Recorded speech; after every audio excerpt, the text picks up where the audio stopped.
Good evening, Molly. Molly.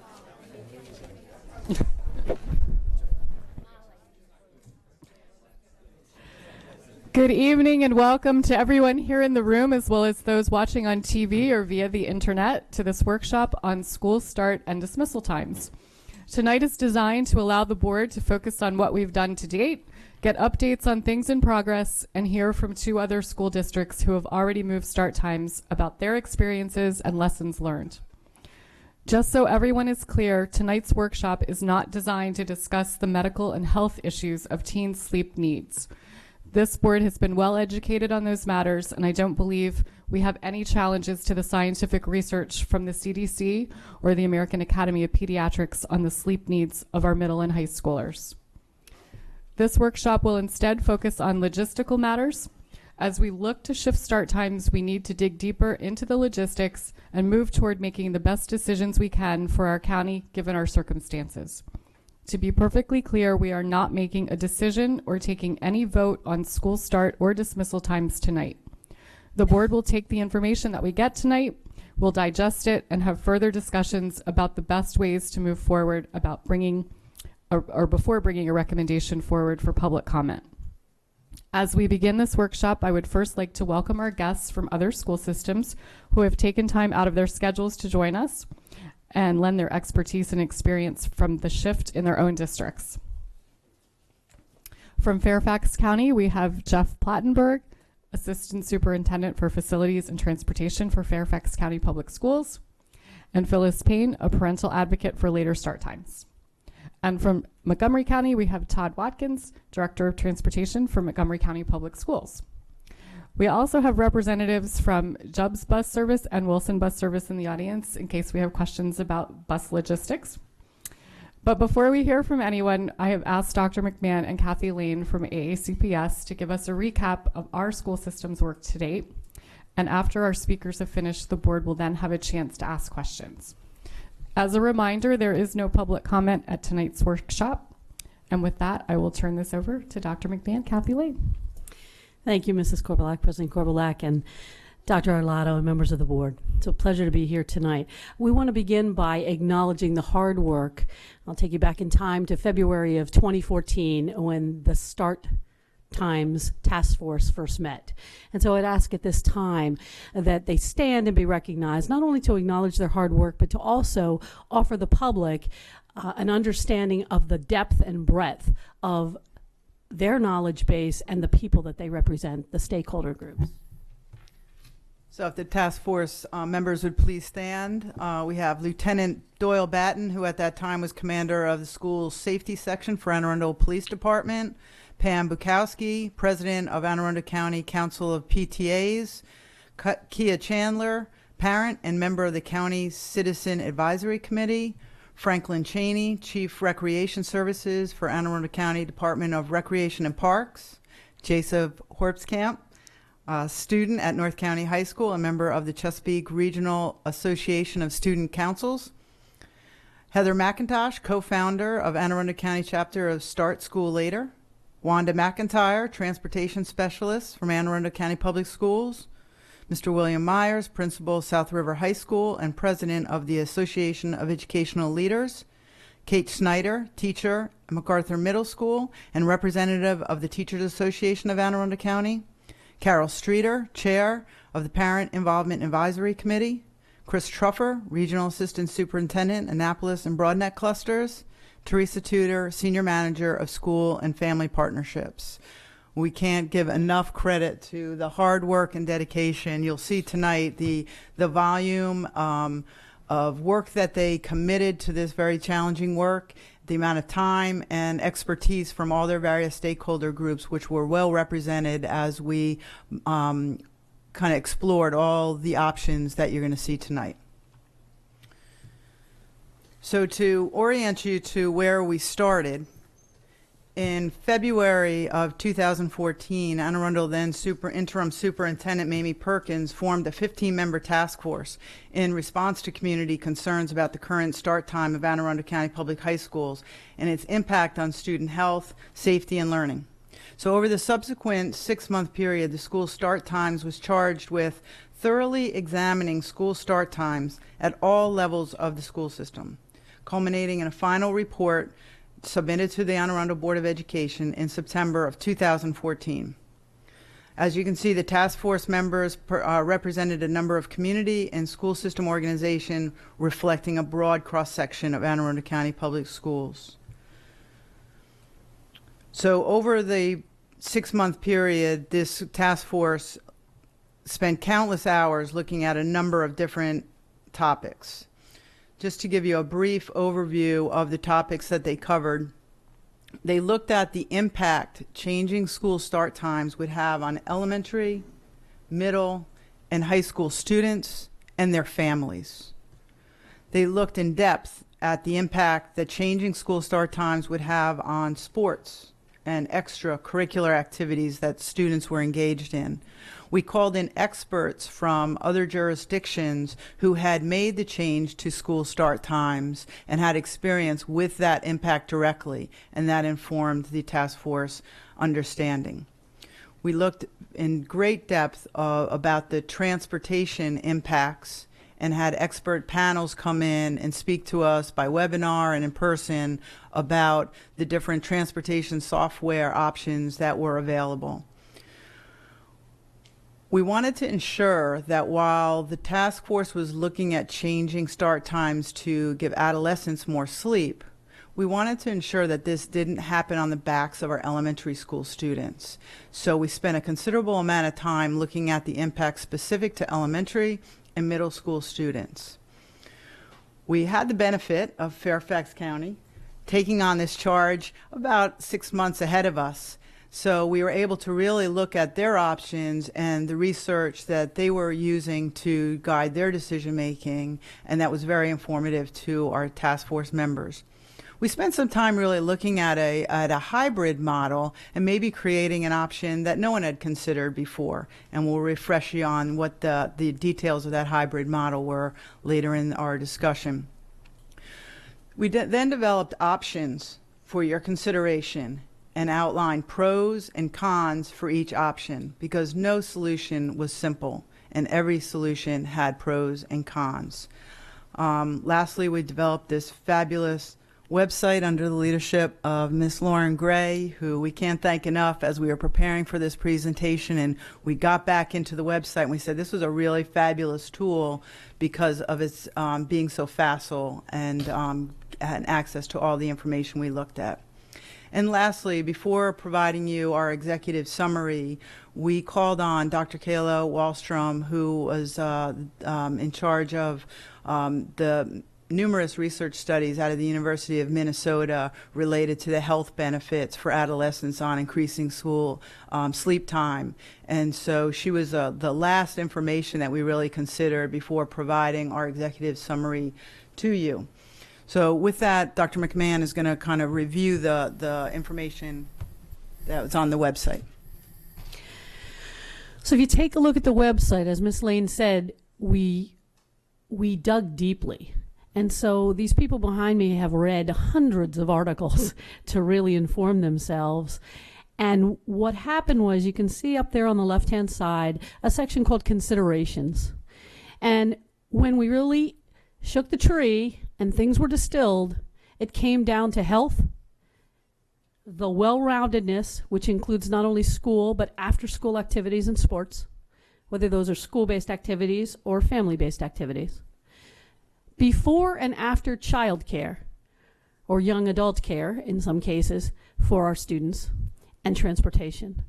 Those were the four major drivers, because any task force that really is going to be worth its weight at the end of the game has to have a belief structure on which to do its work. And so those were the drivers. And then as Ms. Gray goes to the bottom of the page, you'll see our beliefs.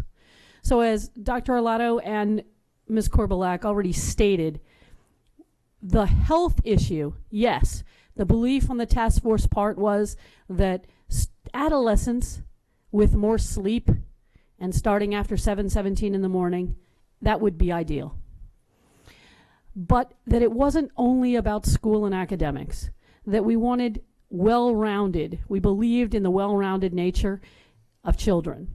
And so that it was the curricular and the co-curricular opportunities and activities of young people that mattered.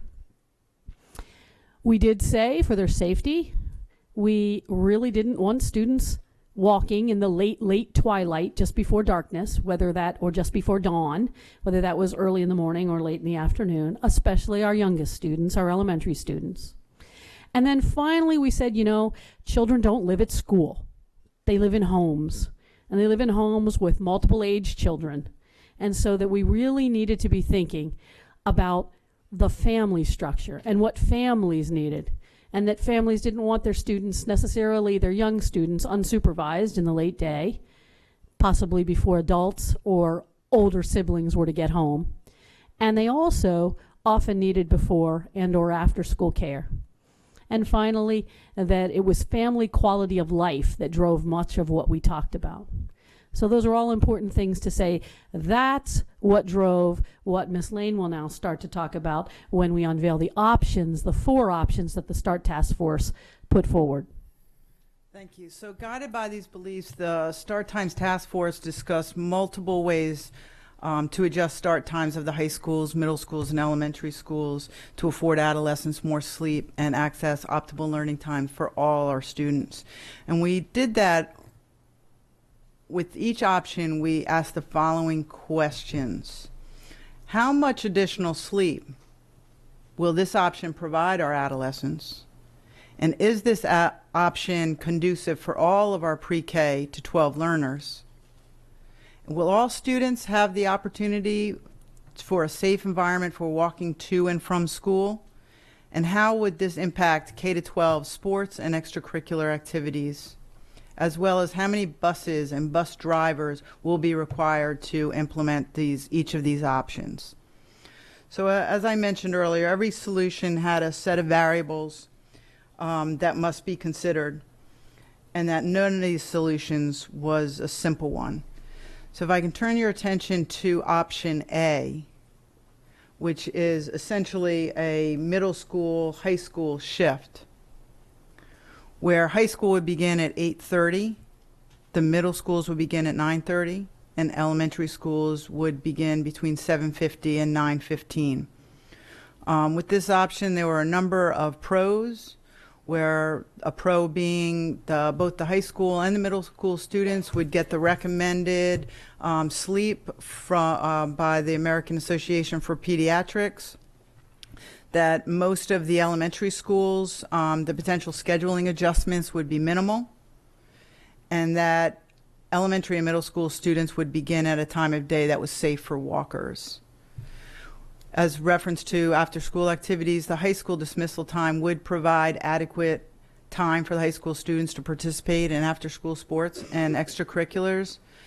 But as you can see, there was also numerous cons for this option, including students who rode in the Tier 4 getting home very late, walking sometimes from consolidated stops and potentially walking in the darkness. And middle school students may having less time after school for sports and extracurriculars, as well as the high school after-school sports and extracurriculars might be impacted by early darkness in the late fall and early winter. Community sports would be pushed back in this option, and that middle school students might have unsupervised alone time before leaving for school. Some schools, some families, they may need to then have daycare for their middle school students in the morning. This option also requires a significant number of additional buses and increase the number of buses driving during rush hour. This comes at a cost of $8.9 million. So option B. Option B is very similar to option A in many ways, but it's got even a later high school start time. As you may know, that the American Academy of Pediatrics and CDC have talked about start times later than 8 o'clock. So this one has a 9:15 a.m. start time, but it consolidates our middle school students to a narrower start in the 8:20 to 8:30 range.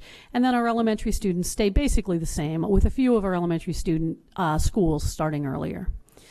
many of the same pros and cons. Primarily here, the pros all being, the later start times for our adolescents.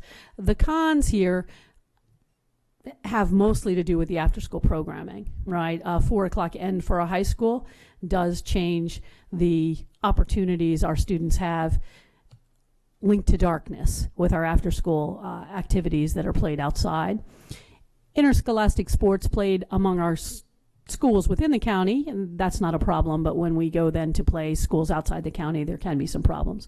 We also had some stakeholders concerned about students with jobs having a more limited time to work after school. Those were some of the cons. The pros, certainly the elementary and middle school students being able to go primarily at the same times they go now in the morning. They probably wouldn't need extra morning care.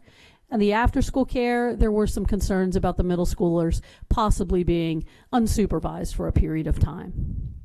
Overall, it does require more buses, and that's an approximate estimated annual cost of $9.4 million.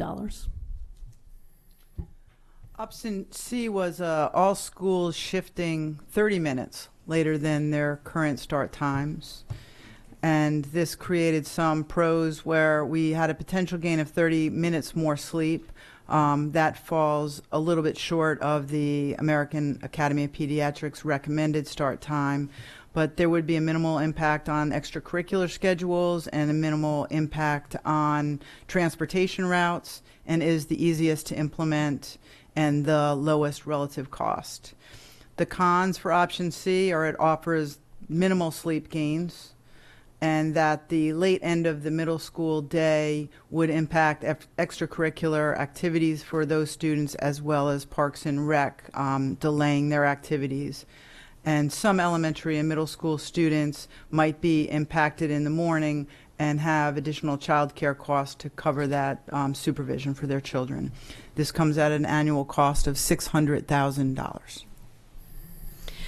And finally, the task force put forward option D. Option D is a bit of a hybrid option. It takes the same option C into account. It's basically option C, all schools starting 30 minutes later.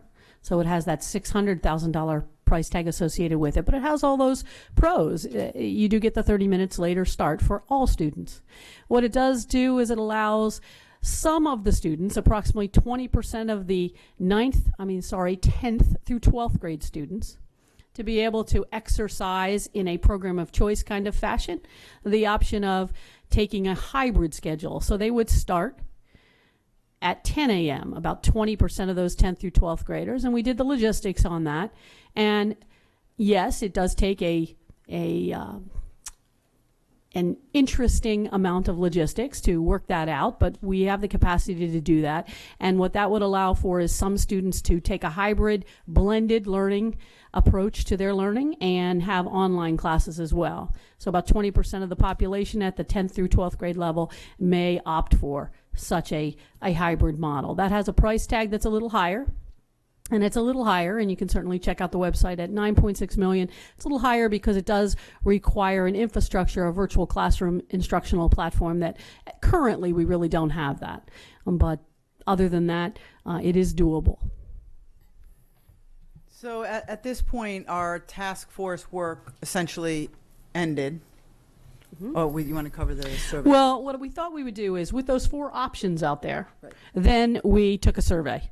And so we had parents and guardians and students and employees, community members, and people from all facets. We said, what do you think? But we didn't just say, what do you think? We didn't just ask them what option you like. We said, what option do you like, and why do you like it? Why are you choosing it?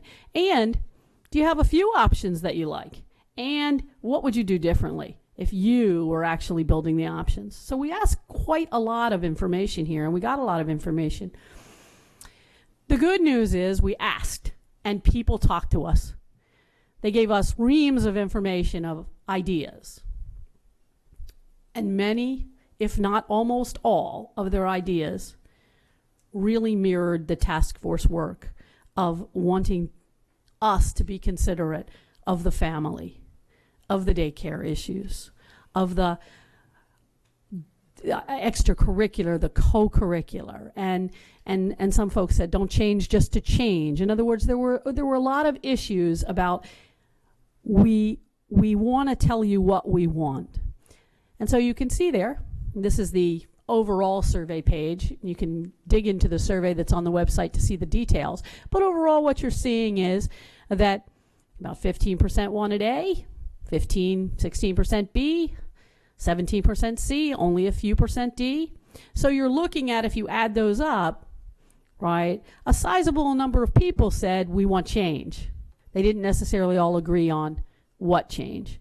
And then you can look at it the other way and say, there were 32% that said don't change at all. So we're all over here, but overall, the majority said change. So that's important to say. If there was any sentiment coming out of this, it was, we do want to step up. Over 2,000 people stepped up. We do want to step up and say something, and we want you to know what we're feeling. And the feelings were very tightly mirrored to the feelings that the task force set forth and the considerations they set forth initially when they went after providing you the 4 options. So at this point, the Start Times Task Force work ended, but yours began. And in December of 2014, Dr. Arlotto included in his recommended budget $750,000 to purchase transportation software and hire a transportation specialist to examine the efficiencies that could be gained by purchasing a transportation software. And in February, the Anne Arundel County Council passed a resolution encouraging this board and the superintendent to establish safe and healthy hours for all students. This board responded, or the county then responded in June, allocating $600,000 to address the issue of changing school start times, which on June 17th, this board voted to allocate. And Dr. Arlotto has subsequently moved on that recommendation. We also heard feedback from the board members about not having some of the elementary schools end so late.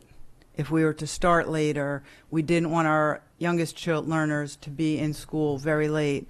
So we looked at option C and created an option E1 and an E2.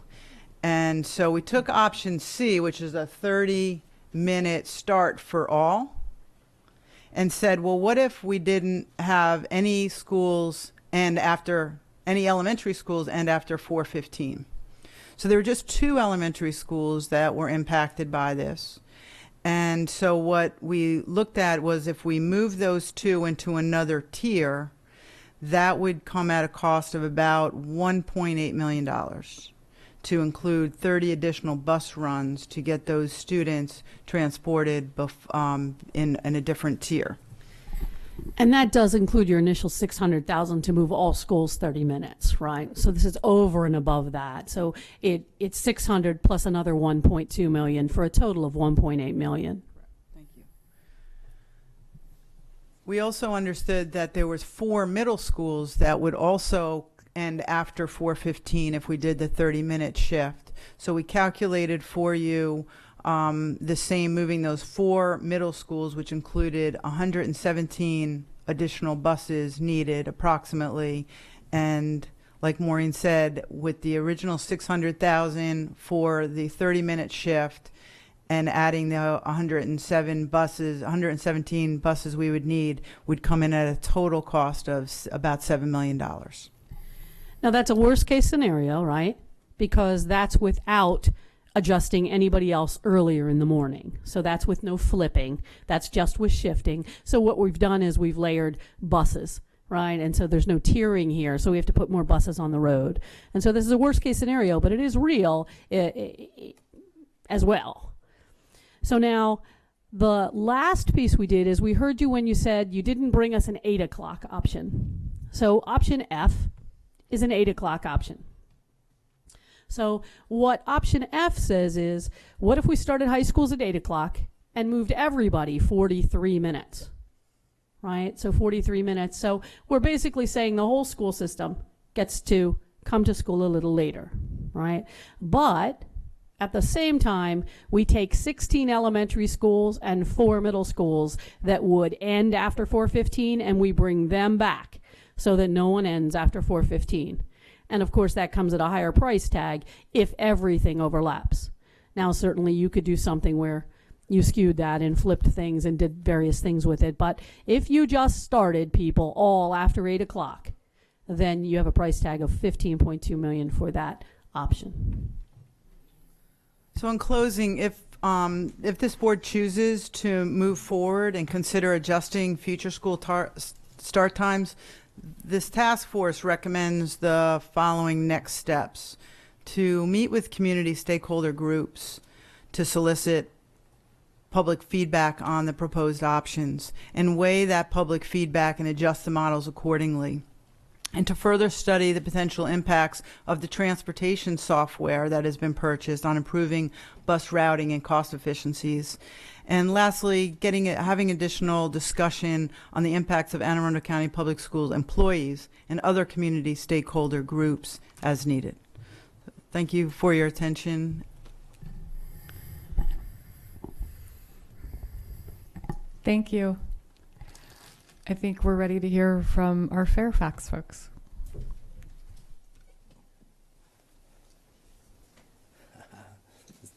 This computer next to me is looking for a password, and I don't believe I have one. So I think someone's gonna have to be able to come over and somehow get me through this, because I've set something up to give you a brief presentation. But first of all, I'd like to say thank you very much for allowing me to come to speak before you. President Kovalak, members of the Board of Education, and Superintendent Arlotto. It certainly indeed is a pleasure to be able to share with so many folks committed to the same cause, and that's to find out what's in the best interest of our students. We in Fairfax County, and of course my friend Todd Watkins here from Montgomery County, we have experienced a number of similarities. In fact, the work that your committee has done and also your staff amazingly pairs with the issues and concerns that we've constantly faced or pretty much came across. But what I wanted to do is I wanted to just go through a few things, and we'll just kind of go pretty fast through it, because what will probably happen is you'll see in this that in the presentation I've got before you, just go ahead and each one of these. You know, you talked about how the science, you didn't want to go back through the science, but the science is really significant. You know it, your committees know it, you've shared about it. The CDC and everything else has pretty much been bolstering, and the data that has really been like a wave behind all that initial information shows that really students aren't getting enough sleep, and they need to be really sleeping a little bit later in the mornings, especially at the high school level. And with the American Academy of Pediatrics and everything they're saying we should start, students should be sleeping until 8:30. Well, I mean, starting school no earlier than 8:30. And you'll find that when we go through what Fairfax has done, we couldn't quite get to that sweet spot of 8:30. And we had a number of issues that we had to face during this whole process. And those issues were similar to the ones that you all faced. Childcare. Some of the actual staff members were, how is this going to affect me personally? What does this mean to my life? I understand the science, I understand the importance for students, but this is a pretty disruptive change, and we need to help us navigate through it. So some of the data points: in April 2012, our school board adopted a resolution, much like you have, understanding the importance of this. That vision, that leadership that you provide really is significant, not only for the communities, but really for the public as a whole, to make sure that they are aware and understand what it is that you've taken the time to inform yourselves about. We went through a process of an RFP process to select a group to help us with it, because 12 years prior and 8 years prior, we had tried going down that road and been ineffective at achieving what the goals had been. But by setting the mission up, by bringing in, we had the Children's National Medical Center, having the medical community associated with that, really helped articulate what you all already really know about and what you're really not interested in hearing me talk to you about this evening. So what happened in our process? Well, we first started talking about, we realized we needed to communicate and communicate and communicate and communicate and over-communicate about everything that we were going through.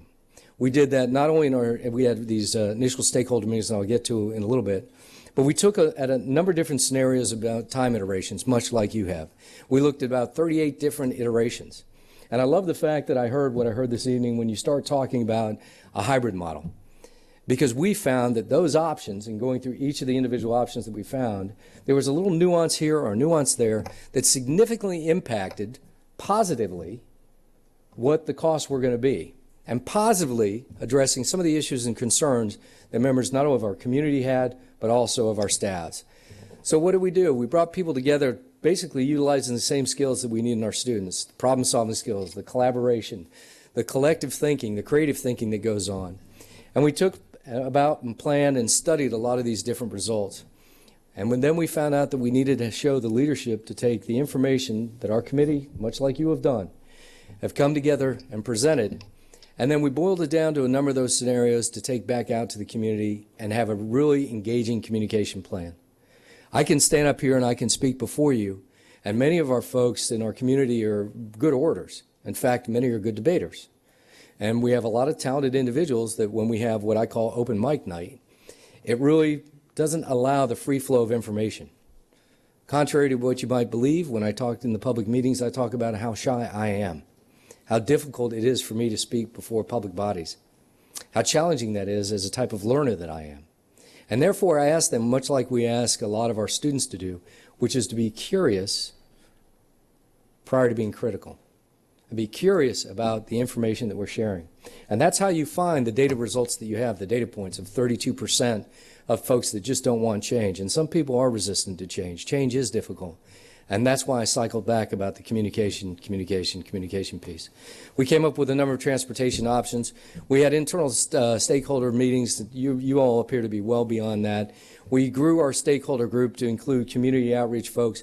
We brought in the child care folks, had the individual park authority groups. We had the association groups with all of the student youth athletics and sports. We brought in the high school league and our park authority, and had them all talking about the table about what it was, how it affected them individually. But we didn't just ask them for what are your issues, but we asked them, give us your issues, give us your concerns, and give us your potential workarounds.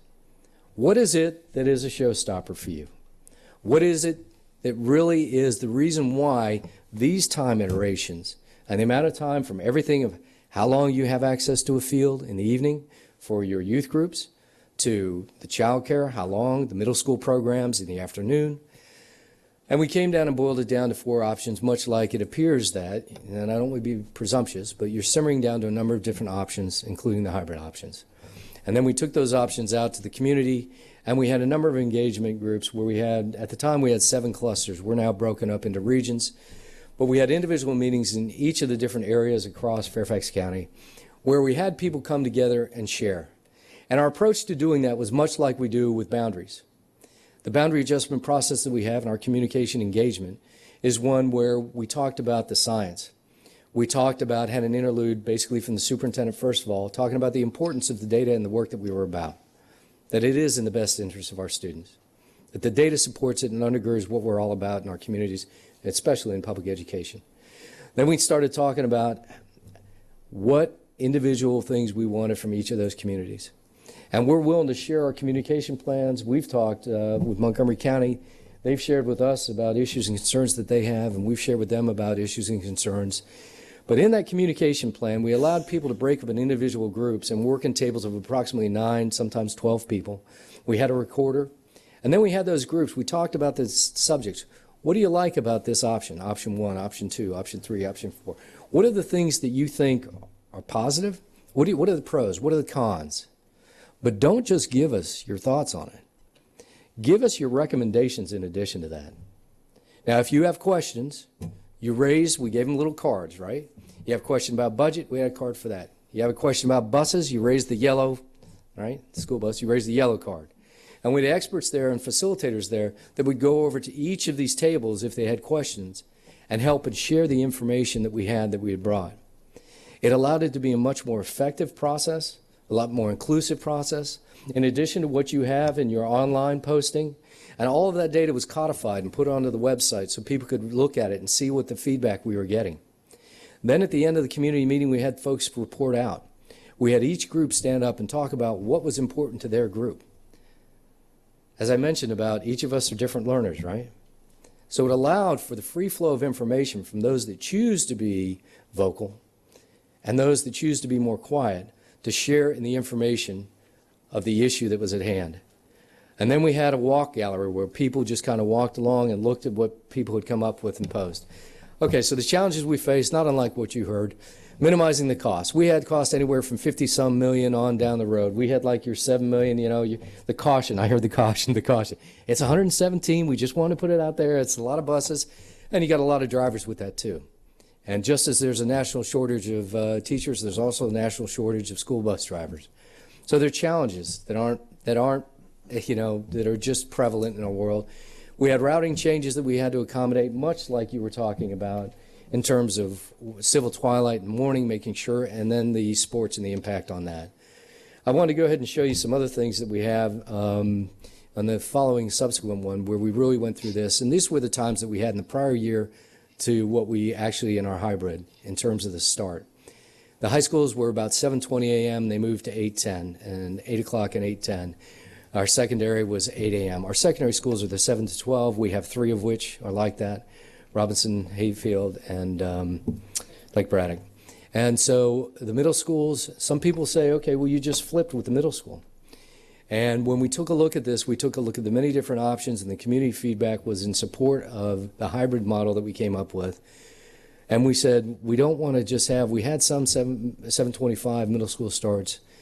And we said, okay, if we're going to switch them, the ones that are currently starting at 805, if they're going to be suffering, then we're not going to have them start at 7:20. So the minimum was going to be 7:30. So all of the parameters that we set up and all of the things we found out through our process, we were able to go ahead and look at those and see what the impact was on the individual costs associated with it. And then we'll just go on from there, because I know you're going to have some questions. This was the end-up cost that we had. The initial plan cost was $5.4 million with 47 buses. The revised plan cost was $4.9 million with 27 buses, but we bought 20 of the buses in year-end funding in the year prior. Our fleet is rather big. It's 1,677 buses. Now, what happened? We got a lot of traffic critics. In fact, one of the members of the AAA for the region had come out and said this is going to be of gigantic proportions of a nightmare. Our class of new bus schools is going to be ugly, toll on the parents and the communities. But in fact, what ended up being the net result was the other big local story of the day. This. The Washington school system in the D.C. region starts a new school year today. The return of students to Fairfax County Public Schools means classes back in session for pretty much every school system in our region. And Nikki Burdine is live outside Hayfield Secondary School with more kids getting to sleep in a little longer this morning, right, Nikki? Mm-hmm. Yeah, that's the good part of this. Kids get to sleep a little bit more. Maybe their parents do too. And guys, you know I'm always positive Polly. I try to have an optimistic outlook on life. But today, there's really no getting around it. Today is going to be terrible, at least in terms of traffic. But police say the change in time could actually improve traffic. Parents had children in elementary, middle, and high schools, and they're trying to get from school to school around the same time frame, and they would get stuck up in traffic because everybody else was doing the same. So this may actually help in some areas. But still, a change is coming, one you should be prepared for. Everyone agrees it's hard to predict what rush hour will look like until next week. What a great start we had this week. And I could not be more pleased nor more proud of our wonderful FCPS employees who, again, we set a very high standard and put a goal out there, and they rose to the challenge. And I told many people, you know, folks were saying the sky was going to fall and things were going to be chaotic and crazy, and I kept saying, no, it won't. It'll be a smooth start. So as you know, our business is not easy. We will have our critics. We always do. But that's the space in the service of children that we provide for. I can tell you, though, whatever you come up with, engaging in your communities, communicating and over-communicating, and even with some of the issues that we're going to now talk about that we faced as a part of the execution of this, it still is the right thing to do. I wish our traffic looked that clear on a regular day. But even after all the criticism, they came back and said it actually worked. It was one of the smoothest starts. And I'd just like to say that I appreciate the opportunity to speak with you. And I know Phyllis is here. We talk a little bit about our evolution. We had a great plan as a part of the RFP about the preliminary work plan, and I've got the dates and the weeks that I'd be willing to share for historical purposes, but you've been down that road. The second thing is we had our Bell Schedule Leadership Advisory Group, Well, that was a small group we started with that set the general framework, right? Then we expanded that once we started getting some of these cost proposals. Well, you've done that. And then the next part of it is we went and got the CNMC to come in. We didn't need that. Everywhere we went, same thing that you've heard. We understand the medical aspects. We've got that down. We don't need to go down that road. Now we need to get about the business, about what this means to our community and what this means to us financially. Then the final thing was the communication plan, and I can't stress enough about how important that was and how the community engagement. You cannot do enough of that in garnering the feedback on the process that you've identified as the potential solutions to this issue. And then the recommendations that finally come before this body for approval. And I need to tell you, you've got an expert that's in your community that's one of our staff that Dr. Garza, our superintendent, mentioned. And he's sitting in your audience right now. It's Tom Italiano, and he's one of your residents, and he's one of my right-hand folks that helped me navigate down this road. He's been with our transportation department for an extended period of time, and I can't say enough about him. And you've got a little gem as a part of your community that I'm sure is willing to help you out in his spare time. Phyllis? I just want to say one thing. I think that in the communication plan, we all here in this room understand the medical science, but unfortunately there are still people in the community, and it's sort of the nature of living in the United States. We all think we can do without sleep. So every communication you put out has to start with, the reason we're talking about this is because the research says that this is the best thing for students, and we're all here trying to figure out a way that will make this work in your community. And the discussion has to be about how.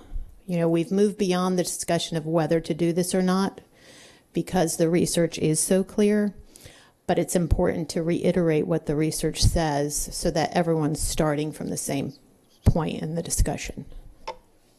So thank you for having us be here, and any questions you might have, we're happy to respond to them as best we can. Todd, I didn't know if you were going to Thank you so much. And now we get to hear from Montgomery.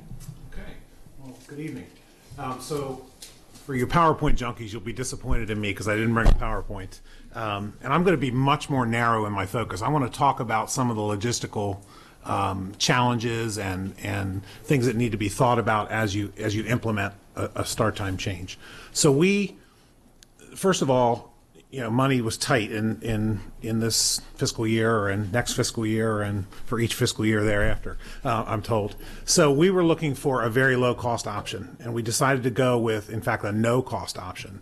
We simply moved our entire school day back 20 minutes.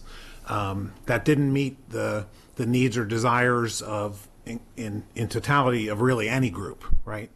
There were some people that wanted it to move much further back, some people that didn't want it to move at all.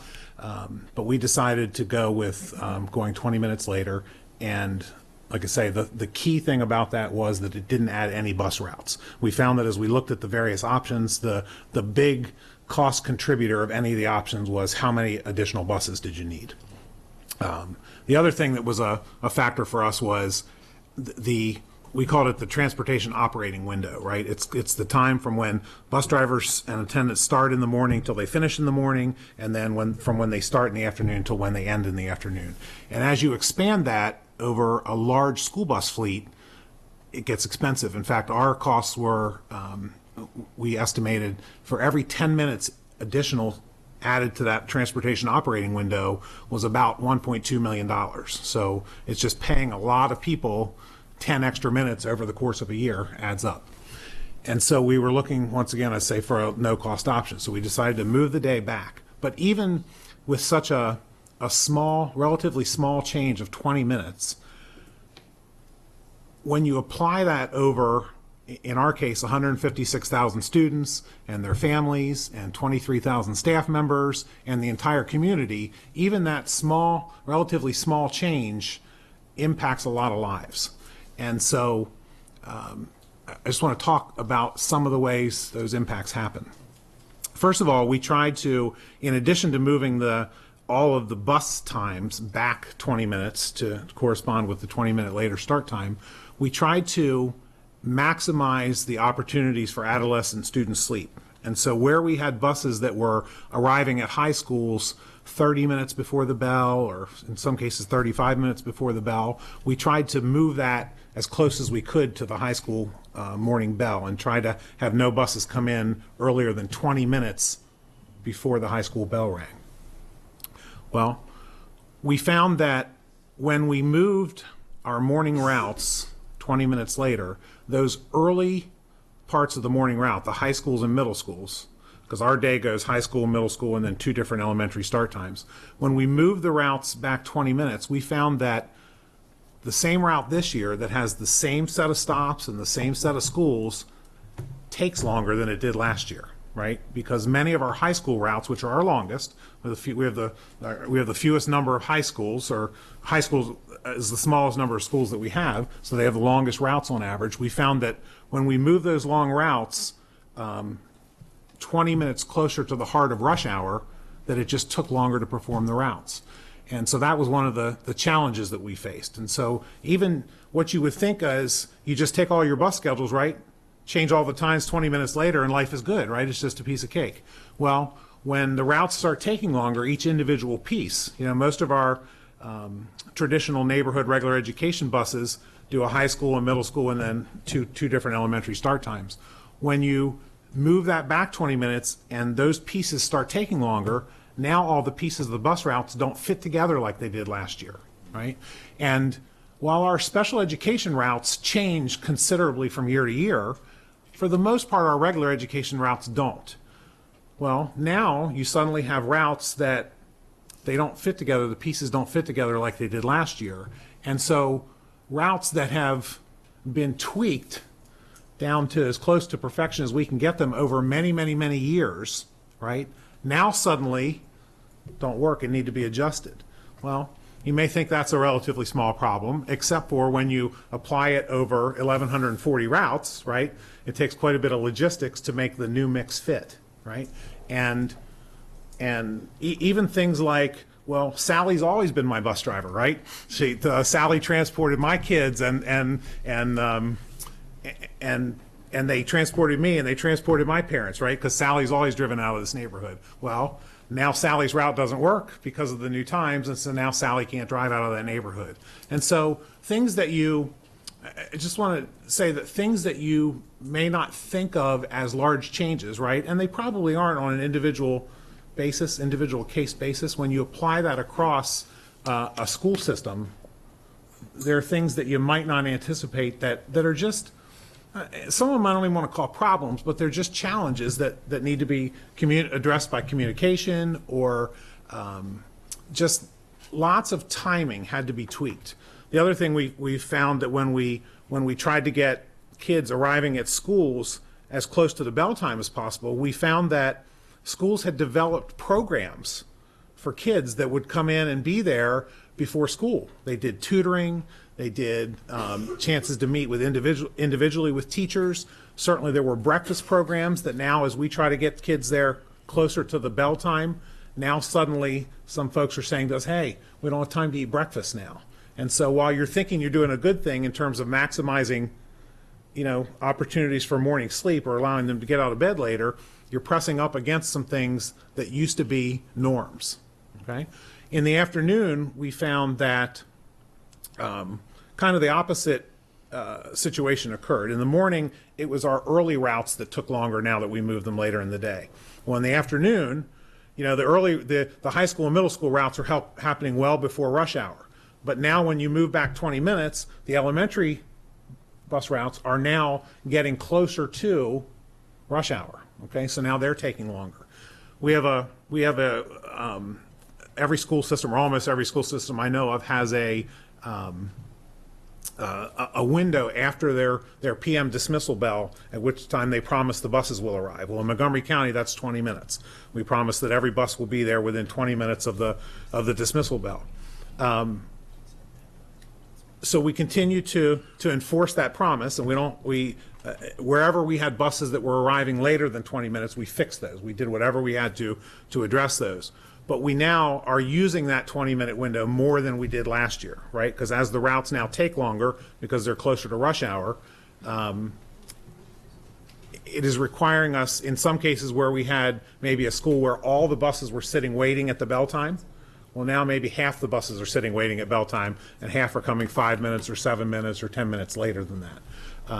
And so one of the impacts on people's lives that is not popular in every case is that as elementary students are getting home later in the day, we've heard from some families that now we're pressing up against the rest of the life of that family, right? That they used to go to not so much with school-related activities, but after-school community activities, right? Soccer teams and Hebrew school and guitar lessons and things like that. It used to be that families had time to for little Johnny to get off the bus, right, and then hop in the family minivan and go off to these activities. Well, now we're kind of pressing up against those, not only because of the 20-minute shift, but because of the 20-minute shift, and now the bus routes are taking longer, right? So it might be a 30-minute change or a 35-minute change, which in some cases is just enough to press up against the afternoon activities of that family. And so these aren't monumental problems, right? But these are things to be considered as you move into this, and things that need to be talked about up front, I believe, and just impacts to know are coming. I've talked to a number of people over the course of the start of this school year, because our adjustment, every school system has this. Every transportation department in a school system has this adjustment period at the beginning of the school year, right? That you do your best to anticipate exactly what it's going to look like, but this bus has too many students and this one has not quite enough, and so you shift them around. And that process normally takes us about 2 weeks. Well, with the bell time shift this year, that process took us about a month to get through the bulk of those changes. And one of the things that I shared with people as they called with concerns about the timing of their bus and whatever, and they couldn't understand why such a simple change of 20 minutes may have resulted in a bus that doesn't make it to middle school on time or whatever, that we had to adjust. I asked each person that I had this discussion with, I said, I don't know where you commute to, but imagine if tomorrow you leave 20 minutes later, right? What would that do to your commute?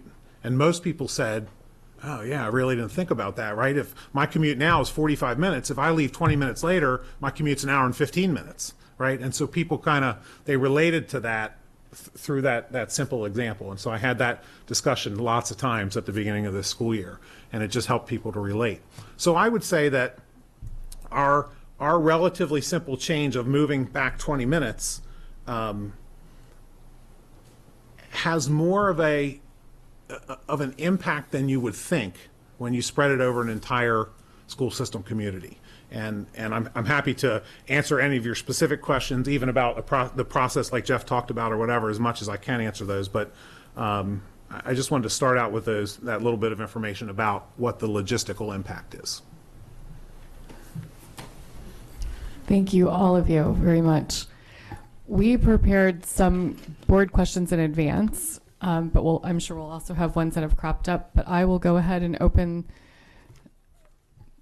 the dais to my colleagues who had questions to go ahead and begin asking.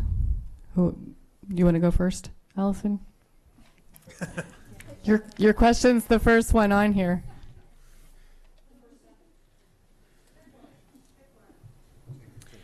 One of my first questions is for our own staff, and that's, currently, at this moment in time, we've resolved to change school times, and we have allotted $600,000 from the county council, from the community, to make that change. That change is associated with a 30-minute shift. So if we do a 30-minute shift, and you outlined beautifully the impacts of that, we didn't get really specific about the actual number of elementary schools that will be impacted by, I believe, an extraordinary late time to start school and end school. And by my rough estimation, it's about 43 schools would start after 9:15. And while we haven't decided that schools should start or should end by 4:15, but that impacts our elementary students and their families and the teachers that teach at those schools a great deal. And with a growing I know we've talked about Parks and Rec can come in and do before care, but with a growing farms population in this county, that puts a financial burden onto our parents.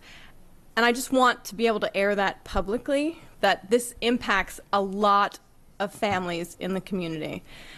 I don't know if you want to read out how many students exactly, but it's a lot. It's more than half of our elementary schools. So, Mr. Dykstra, who's in charge of our instructional data division, executive director of instructional data, tells me that there's about 28,000 students in 55 schools, elementary, that start after 9 o'clock, 9:10 in the morning, and about 3,300 students at middle school level that start after 9:10 in this mode.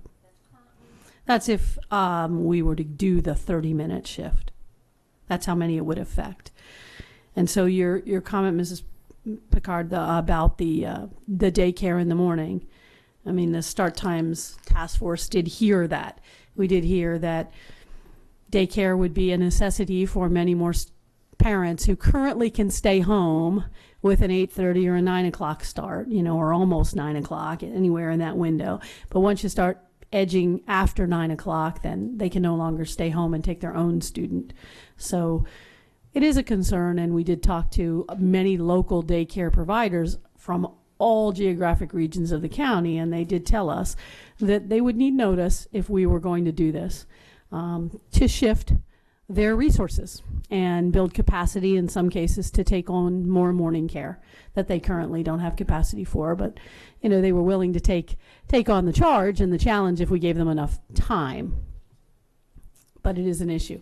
Your comment about our students who live in poverty, yes, that is an issue, and it would be an issue, and we would have to think about that long and hard, how we would manage the mornings, the opportunity for those students who wouldn't be transported until much later in the morning. That is an issue, absolutely. And in that same vein, my part two of that question is, when elementary school students start that late in the day, we have cultural arts that have to be, so there's students, elementary students, that wouldn't be getting their math and their reading and their language arts till after lunch. And I can tell you, with 3 children, my children start to fade after lunch. And I think that's we have a huge emphasis and a major priority on our elementary education right now, and pre-K and early education and our EEE, and I think that's doing us a disservice.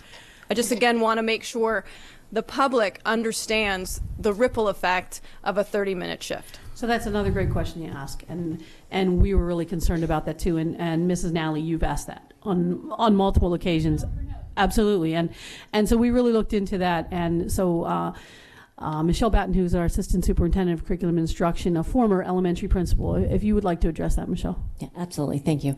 So you can see by this sample model, looking at this particular schedule, we have allotted time for our core academic schedule to begin in that first hour, resulting in a shift of our cultural arts block in that second hour and then on down per grade level.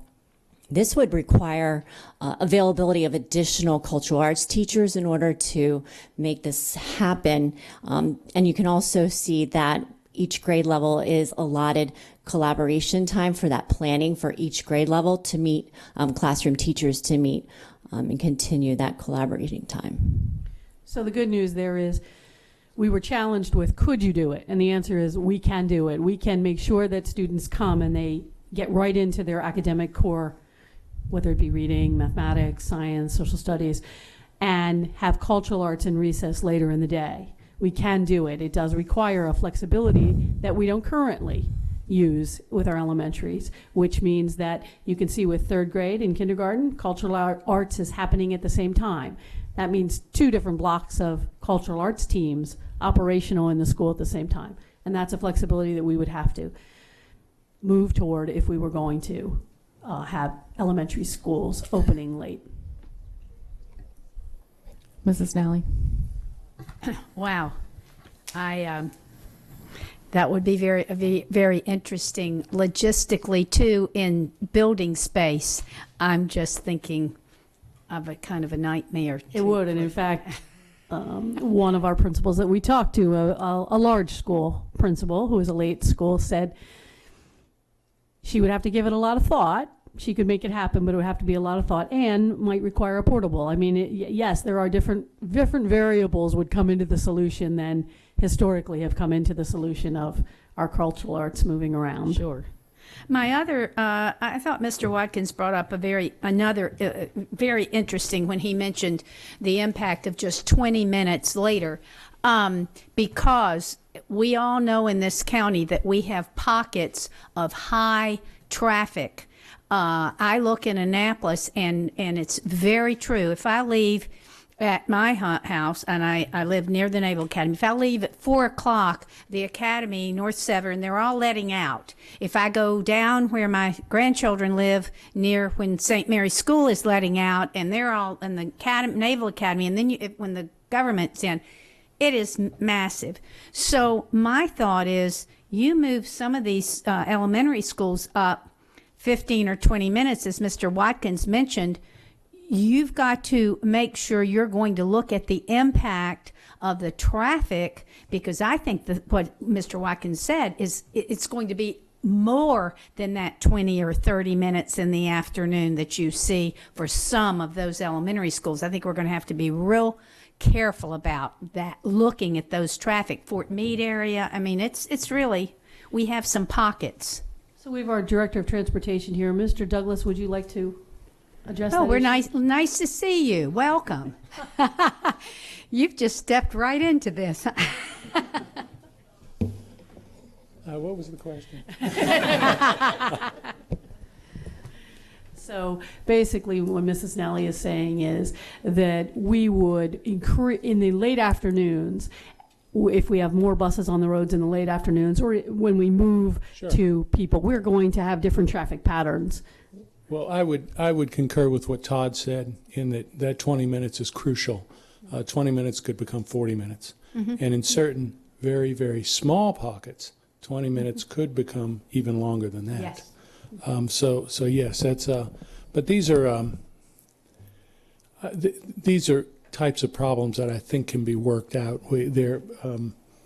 I think as we go through the evening, we're going to find some more, some larger issues that we need to speak about. But yeah, it is an issue. The 20 minutes can become 40 minutes. And you're right, around Annapolis, other parts of the county, it's splotchy around the county.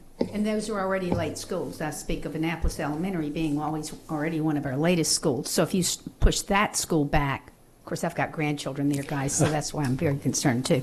But it's really a sure. Oh, absolutely. Around the Annapolis area and other, and you're right. Once government's in, it's going to be even worse. Yes. So. Yes. Okay. Thank you. Mm-hmm. Mrs. Burge. Thank you.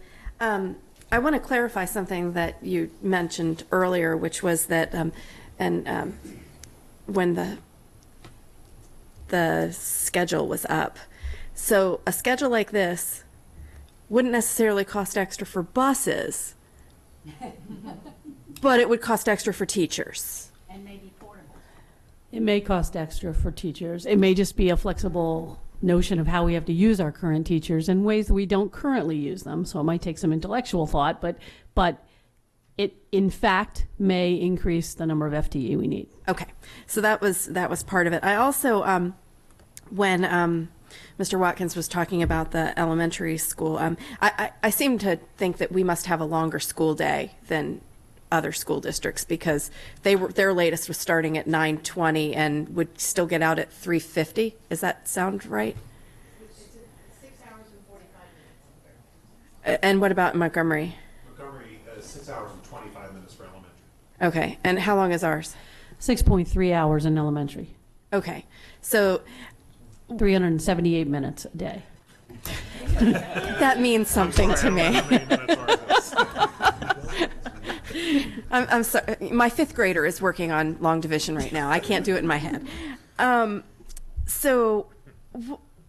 of the things, I know Ms. Pickard was talking about some of the problems at the beginning of the day. And one of the things that I've brought up for the last several years that we've talked about this, I'm more concerned about the end of the day for our elementary school students, because my children used to go to one of those schools that started at 9 o'clock. And they already didn't get out until 3:40 and didn't get home until after 4 o'clock. And I know everyone's going to think this is crazy, but at the time, my kids went to bed at about 7 or 7:30 when they were in early elementary school. And a lot of elementary school kids, you're talking about kindergartners, go to bed early. I mean, 7:30 might be a reasonable bedtime for a kindergartner. So if you're talking about a kindergartner getting out of school at 4:15, they might not get home until almost 5 o'clock on their bus. And then they might go to bed 2.5 hours later. So they have 2.5 hours for dinner, playing, homework, which we give our kindergartners, and soccer practice. And that's not long enough for that.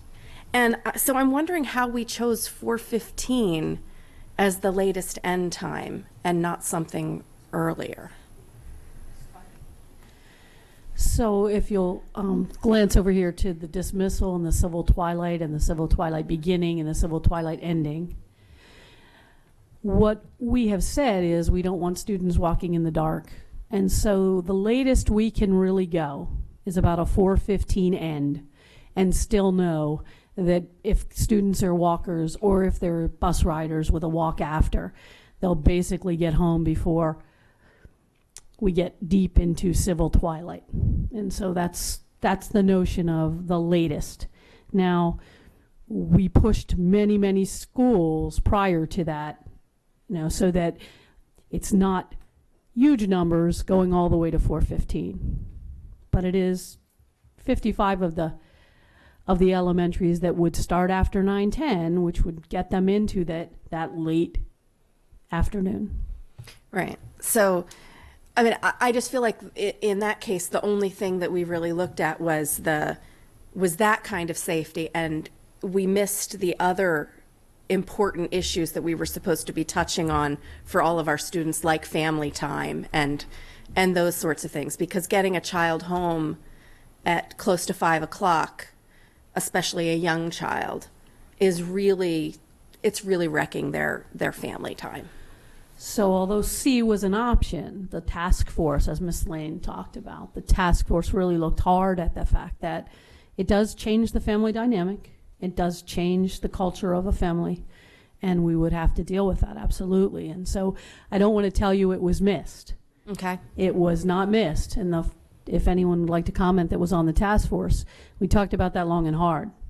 But we put it forth as an option because it did move our adolescent start time to a later start.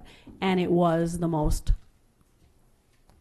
cost sensible one at the moment, right? We were making that option, bringing it forward to you.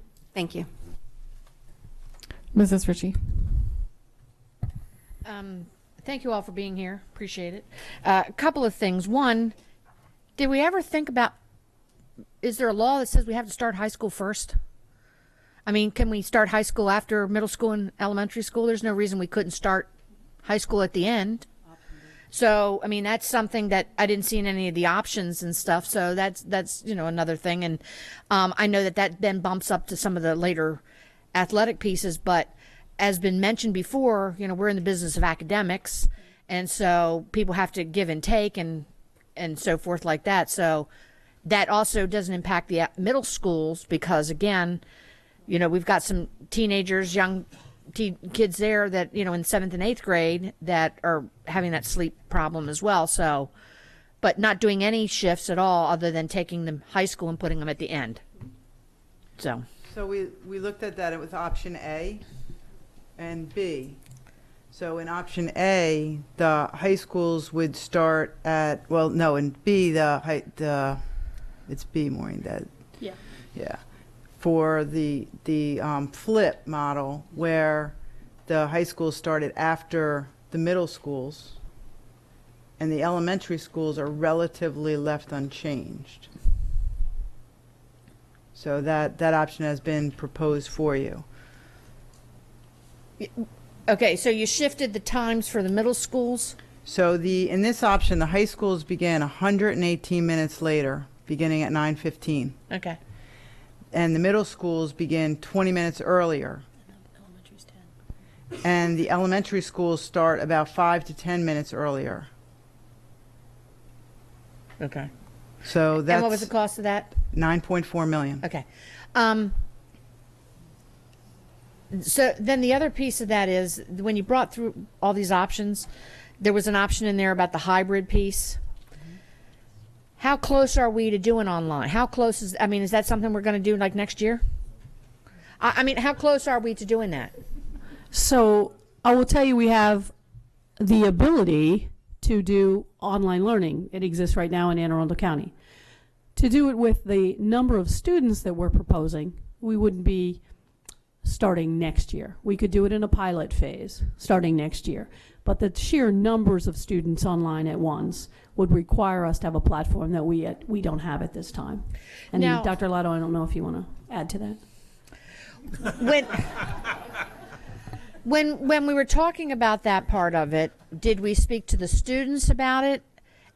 And what was their takeaway? Because, I mean, we had 2,000 people who responded, which is a large amount for us. But of just that specific piece, how many of the students wanted to do that? So Ms. Gray Hawkins will bring that up for you. So you see that option D from the student, and there were only 191 students that, you know, but that's still significant. Option D was still, only at 4%. Right. Now, when we looked at what they said, in many cases what they would say is, I'm not exactly sure how this would work. Because it is a fairly different option for us, right? So it could be an issue of them not fully understanding. But I will tell you that students are voting with their feet. Ms. Lane can talk to you about alternative ed and night school and how many students have moved in the last year to online learning. Well, we just started at Evening High School last spring and offering online options to some of our most non-traditional learners who have struggled and not even passed the class on the first time. And in 1 year, we've gone to 96 courses offered to several hundred students in just 2 semesters. So they're very interested, and they're being quite successful. Okay, well, then that's the next part, is because how successful are they? And that's over the period of time, because you have to have a lot of dedication and willpower to do something like that. You can't wait till In this hybrid option that Dr. McMahon referenced, the students would come in the second period, halfway through the second period. So they do an online option whenever they so chose. Right. And then in the second period of the day, they'd come in and have face-to-face contact with an instructor for the second 45 minutes of period 2. So we would be getting daily face-to-face with them while they were doing their online option. And then we'll also eventually be helped with the community college, because as we move into this college and career readiness, one of the pieces is that many more students may be choosing to attend the community college. Well, that attending of the community college may happen in a face-to-face, a hybrid, or an online environment. So some of the offerings here might also be something that Anne Arundel Community College would offer. And while I appreciate all the work that the task force did and all the options that were out there, the problem is there's no clear winner in there. There's no clear one that says that this is what the community overwhelmingly wants. Now, I'm not foolish to believe that we will ever get that, but the problem, and maybe the thing when we start going, even a little deeper into this, is you get 3 options and that's what you get. We can't do this where we have, I like option A and half of option B and some of options, because that really, what that does to me is then say there's no clear winner, and so therefore I don't want to make any changes, because I can irritate 1/3 of the people, or I can irritate 2/3 of the people, and so that's what's going to end up happening. And while it's not our business to make sure that we're making people happy, we're making sure our kids are educated, but the problem is that I really don't want all those nasty emails telling me what a moron I am, to be quite honest.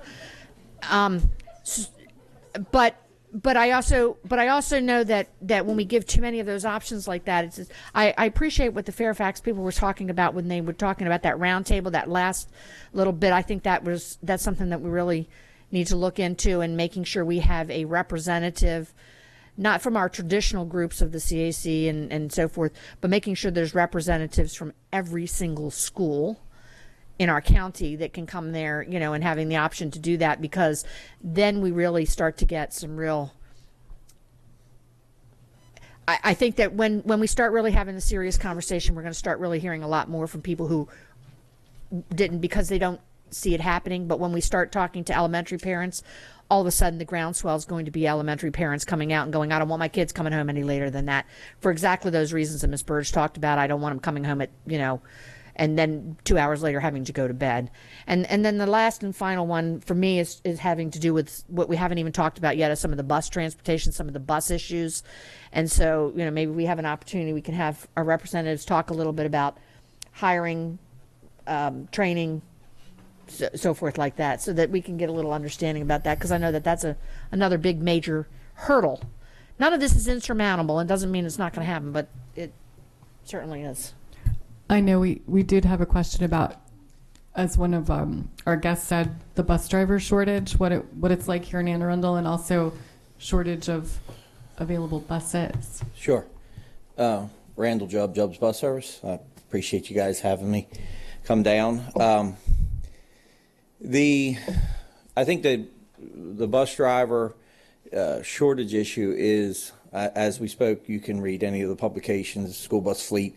It's a nationwide type thing. There's a ongoing problem with that we're currently dealing with. So any additional buses would certainly need some time to do that. There's a process that goes involved in hiring a school bus driver that you guys know, from background check to CDL driver to all the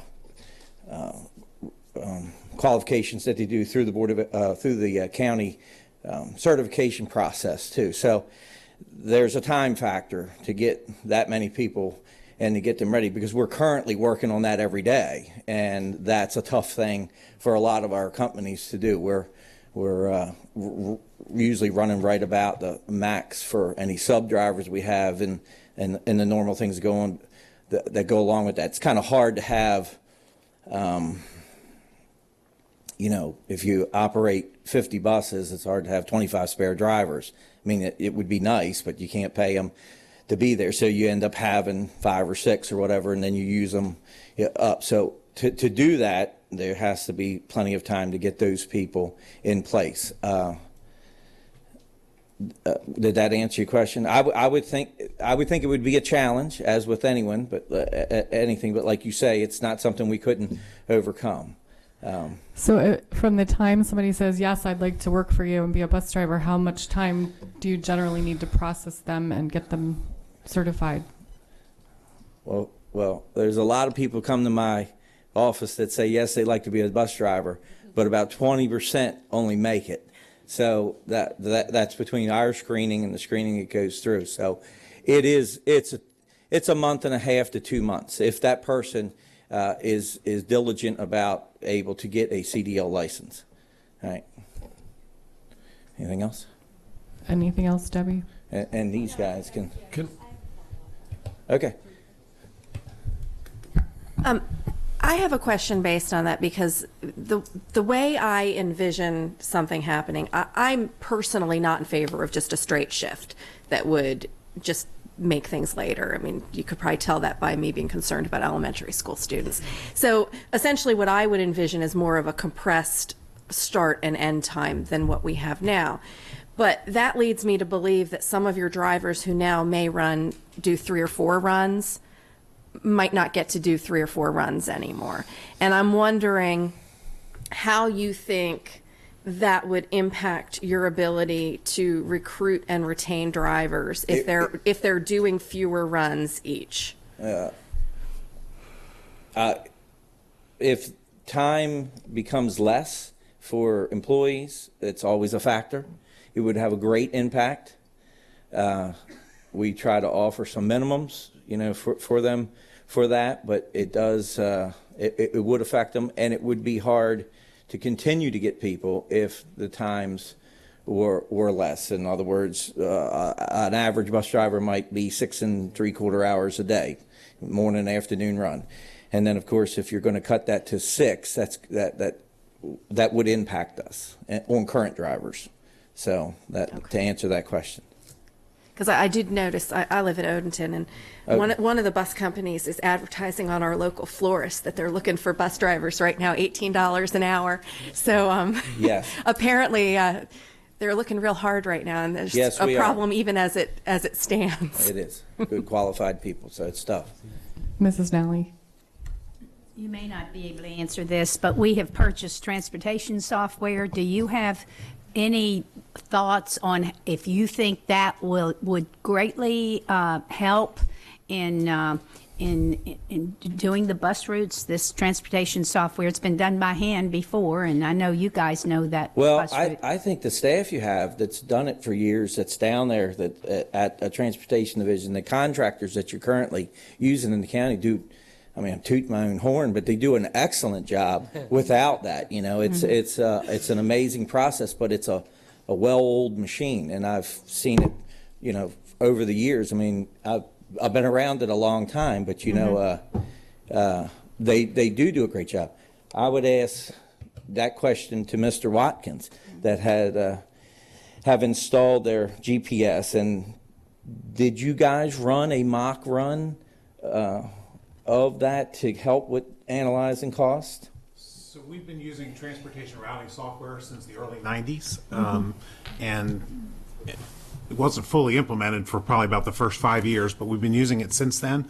The illusion that it is automated routing is in fact an illusion, right? We do the bulk of our routing by hand, and we use the transportation software to electronically store, to run models. So we were able to last year and years prior, as we were contemplating bell time changes, we were able to use that electronically stored data to say, well, what if we shifted bell times this way or that way?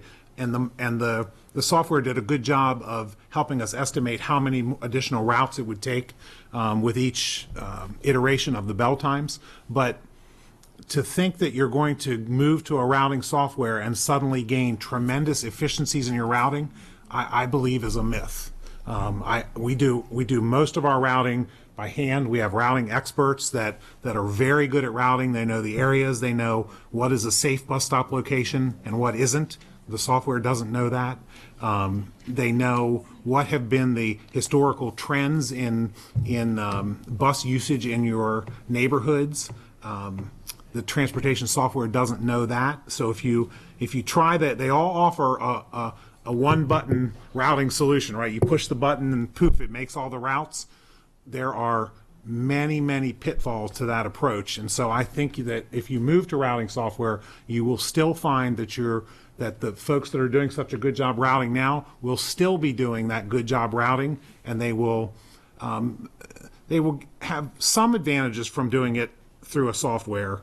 But the big advantages are cataloging it and the ability to quickly get data and some modeling of what new bell times are. But it will not replace that expertise, in my opinion. Jeff? Yeah, if you wouldn't mind, I really appreciate hearing my brother Todd talking about some of these things, because it's like we should be paying you for our therapy session on all the issues that we face in transportation, because they're real. But these challenges are all also opportunities. This can be done. The routing software, it enhances a process.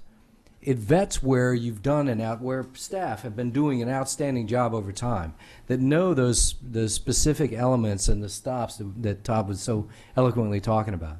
But it does enhance the process. The deal is there is no silver bullet. There is no one size fits all. Each of these issues and concerns that are being raised, all legitimate and all reflective of your communities, have to be navigated and worked through to the best extent possible. Routing software will aid those staff personnel that are so talented, that know the communities, that know the turns, that know the landscape of the roads. It's an enhancement. It's not to eliminate anything. But to suggest that these things aren't also opportunities, I just feel compelled to say that, because as much as I'm getting the relief of all the same experiences that we've had, it is a change. It is a significant change. And leadership around change helps maintain that calm, and that's why I stress the communication, because it enhances your process of leading this change, of addressing the elementary late issue, so that you minimize the impacts that Todd articulated very well, the ones that we've experienced. The extension in the change, you think about the number of students he mentioned. Our ridership at the high school level, at the secondary level, has increased 4,000 students than the previous year. Now, we haven't grown that much in our student enrollment, folks. And so the deal is there's some unanticipated healthy aspects that are causing a drag on our system as well.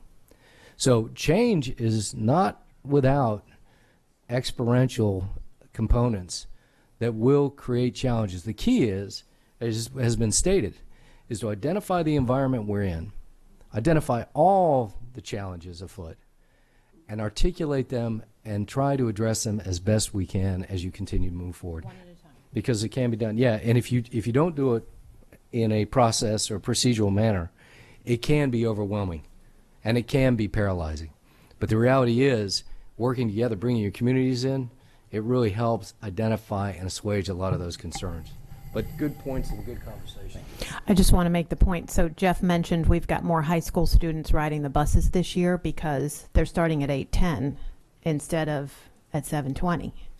And what that also means, I have heard from several of the high schools, neighbors of the high schools, there is less car traffic around the high schools as a result because there are fewer students driving to school.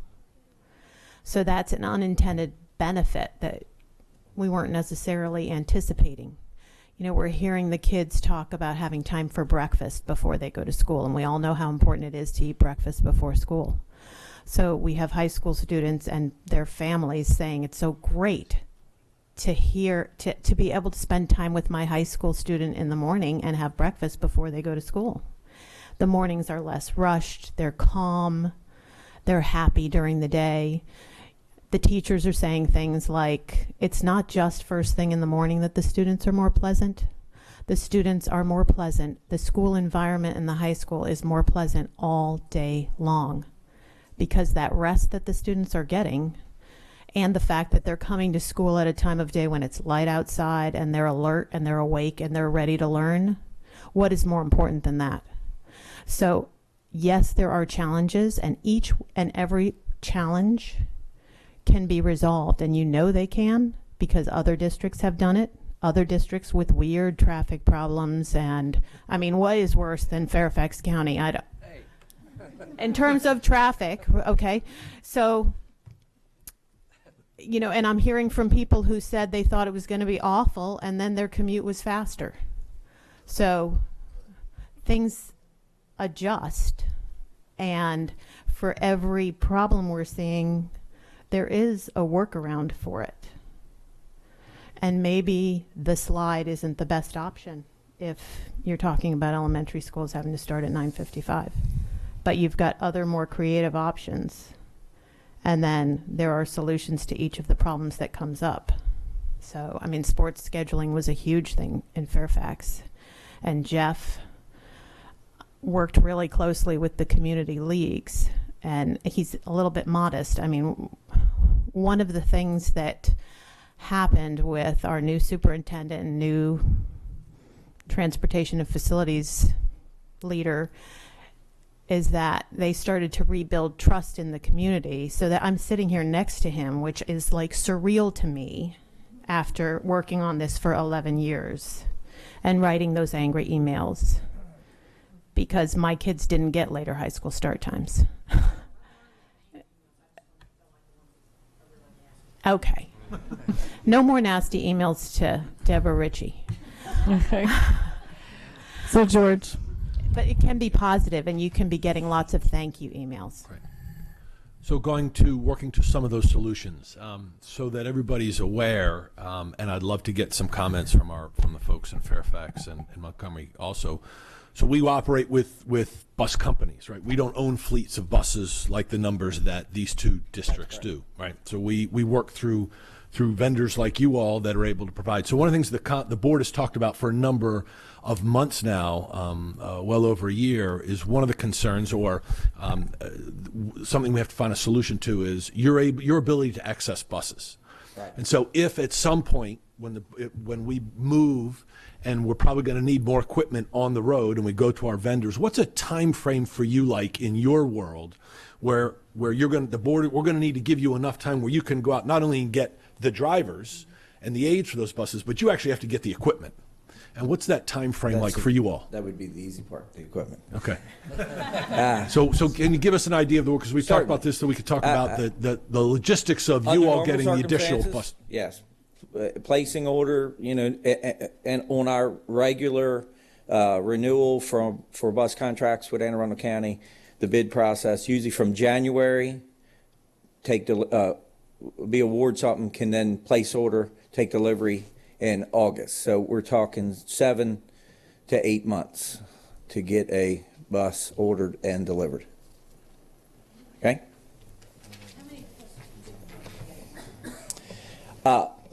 Well, it's a bid process in Anne Arundel County, so we all would,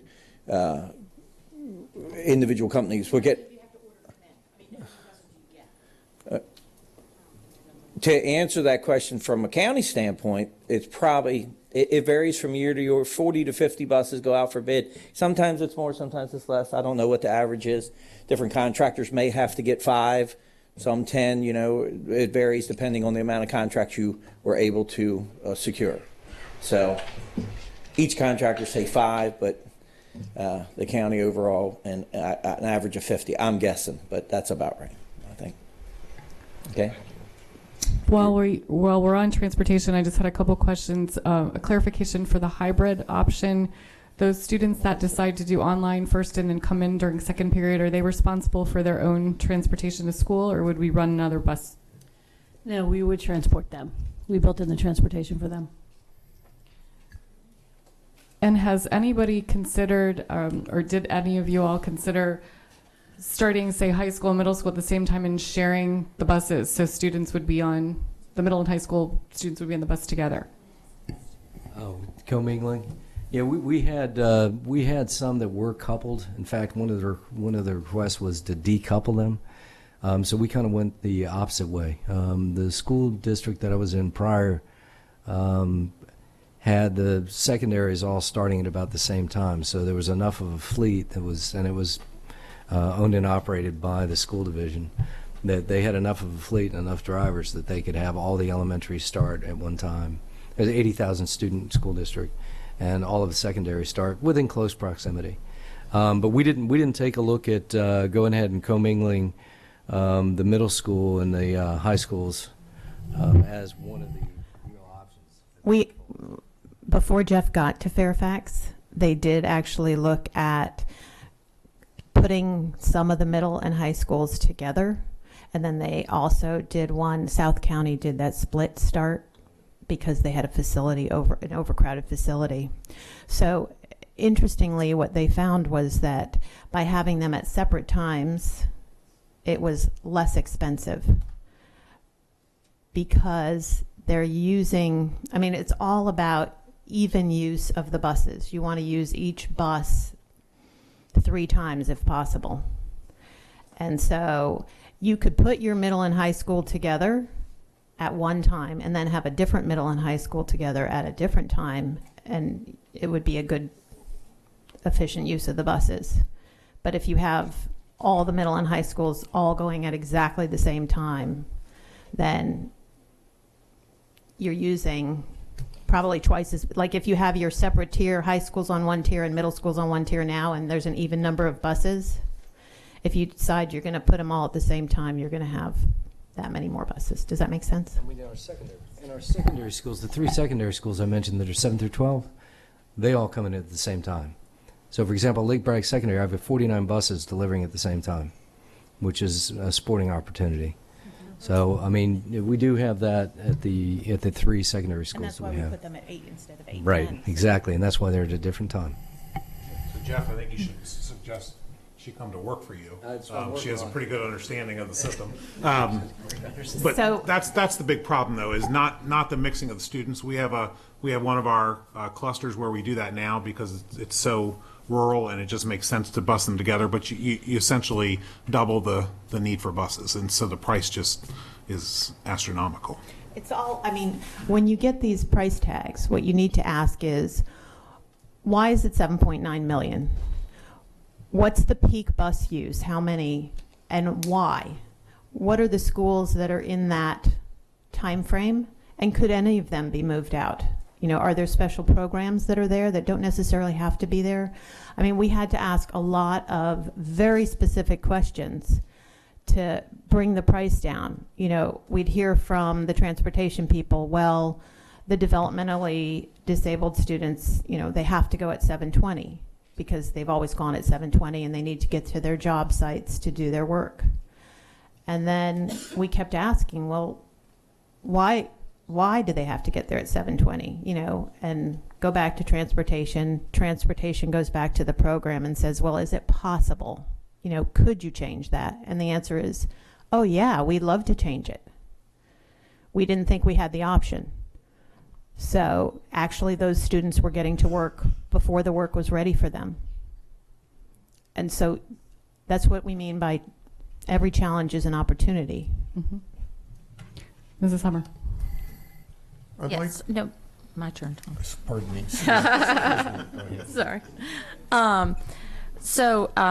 Just bringing back to the money. So we're talking $600,000 to change for 30 minutes. But from what I'm hearing, we might have to increase the number of teachers for cultural arts or portables or things. That's another potential cost that would come on. If we're removing the late elementaries and to end before 4:15, we have some issues. So that would be additional cost on top of our $600,000. Possibly. We haven't looked at that in gory detail yet. Right, but that's a potential. And then also, I hadn't thought of this, but y'all brought up that you have 4,000 more high school students that are coming. So that's a potential that we may need more buses, because if we are suddenly find an increase in, that's another potential cost that we could come up with and one we can't really predict until it comes We plan time. right now, though, to transport our high school, you know, in other words, when we build bus schedules, we plan based on total ridership. Okay.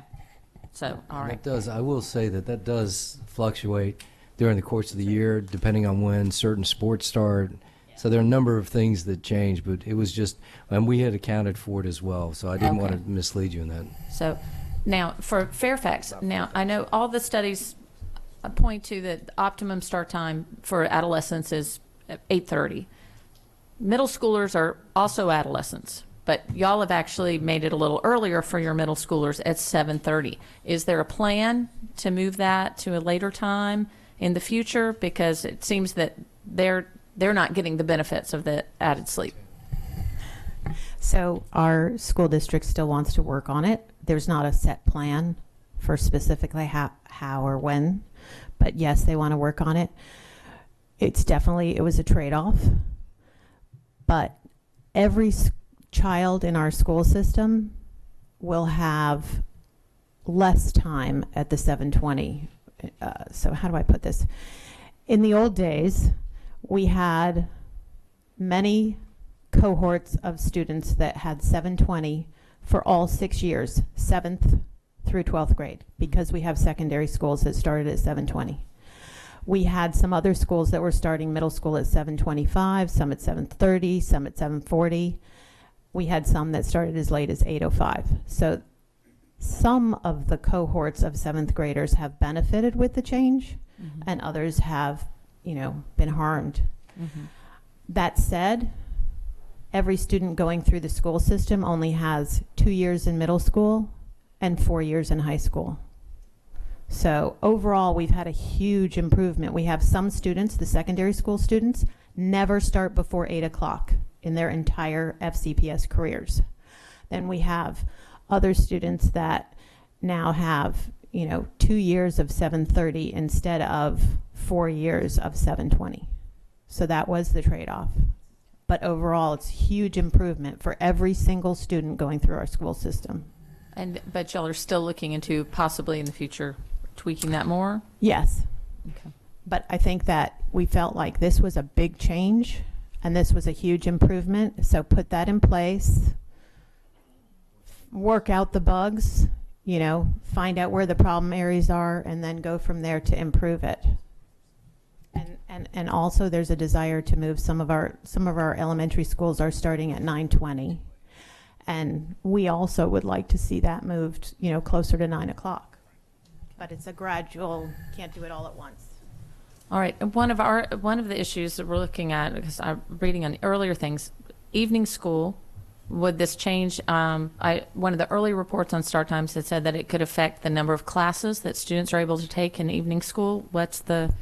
If we move back, because it will cut into the time for teachers and students? Right, so the later the high schools get out, so for example, in option B, where the high schools start at 9:15 and don't end till 4.